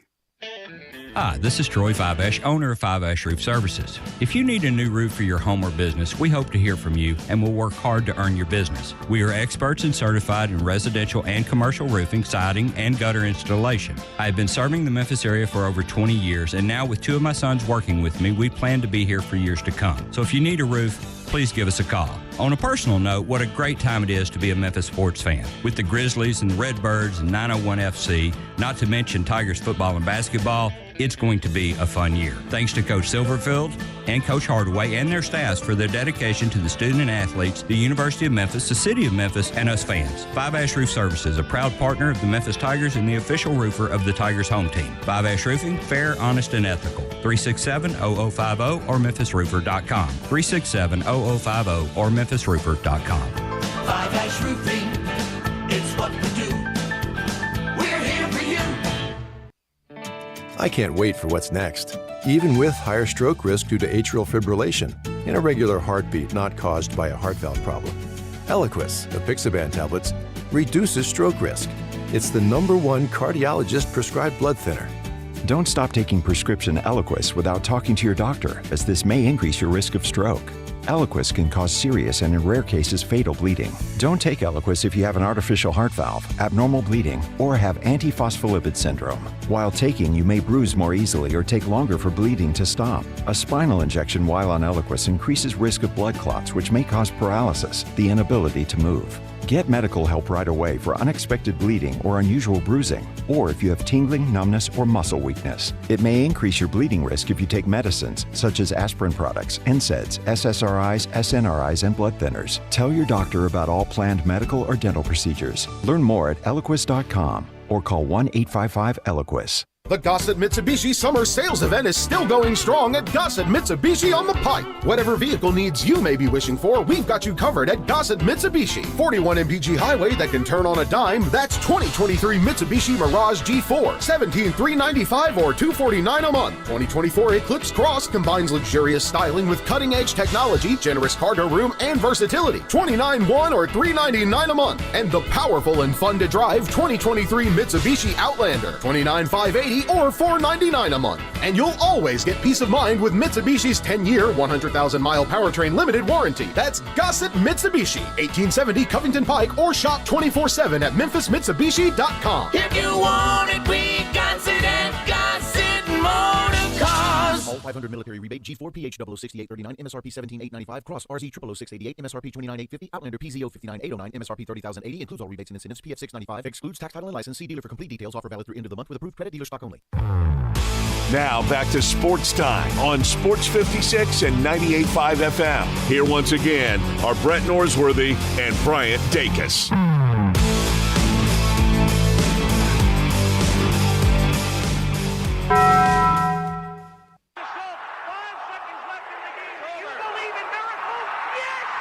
Go crazy, folks! Go crazy! This is for all the biggest crunch time. You are looking live. In your life have you seen anything like that? Goodbye! Hello, Haskins. It's obviously crunch time. Hammer, nail, coffin, this baby is over. The double steak grilled cheese burrito, so good. Double the steak with nacho cheese sauce, seasoned rice, red strips, sour cream, and the 3-cheese blend wrapped inside a warm flour tortilla, with even more 3-cheese blend grilled on the top. The double steak grilled cheese burrito, it hits the spot now at Taco Bell. And at Taco Bell, when they say they are feeding people's lives with unexpected good, they mean it.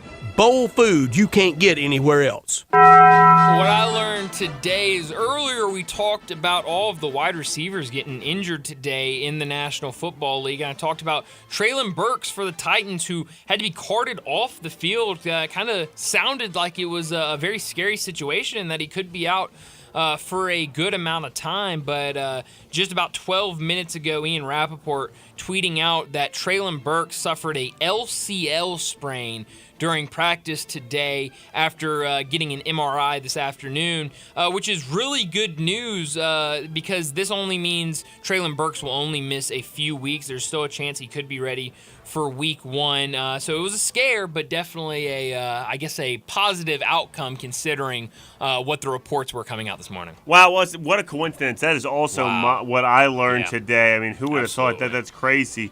And I mean, it's a great story, really. It really is a great story. Well, it's and not. You're a Titans fan. It's really not a great story, actually. It's a terrible story. Well, it's great that it's only a sprain.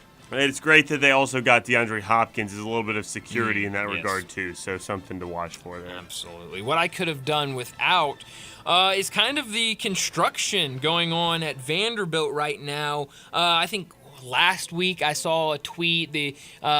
You've seen the account on Twitter that he's like a fake parody reporter, college sports reporter, and he'll tweet out things, and some of them get like a ton of traction. He says he's from Knoxville and covers the SEC. And I've seen some of them get a lot of traction. He said that because of construction, Vanderbilt would not start the season at their stadium. They would start their season at a high school stadium in Nashville, which is not true. They're not going to be starting the season at a high school. They're going to play at their stadium, but you look at some of the pictures of the construction going on with their facilities, and it's not going to be ready anytime near the start of football when they start in just 11 days in week 0 against Hawaii at home. So I'm sure it's not ideal for fans going to games when it comes to parking, getting around the stadium. It doesn't look great in these pictures, but hey, hopefully Vanderbilt can have another good year despite all of the construction. Hopefully these facilities look great once they get up. I think they're building a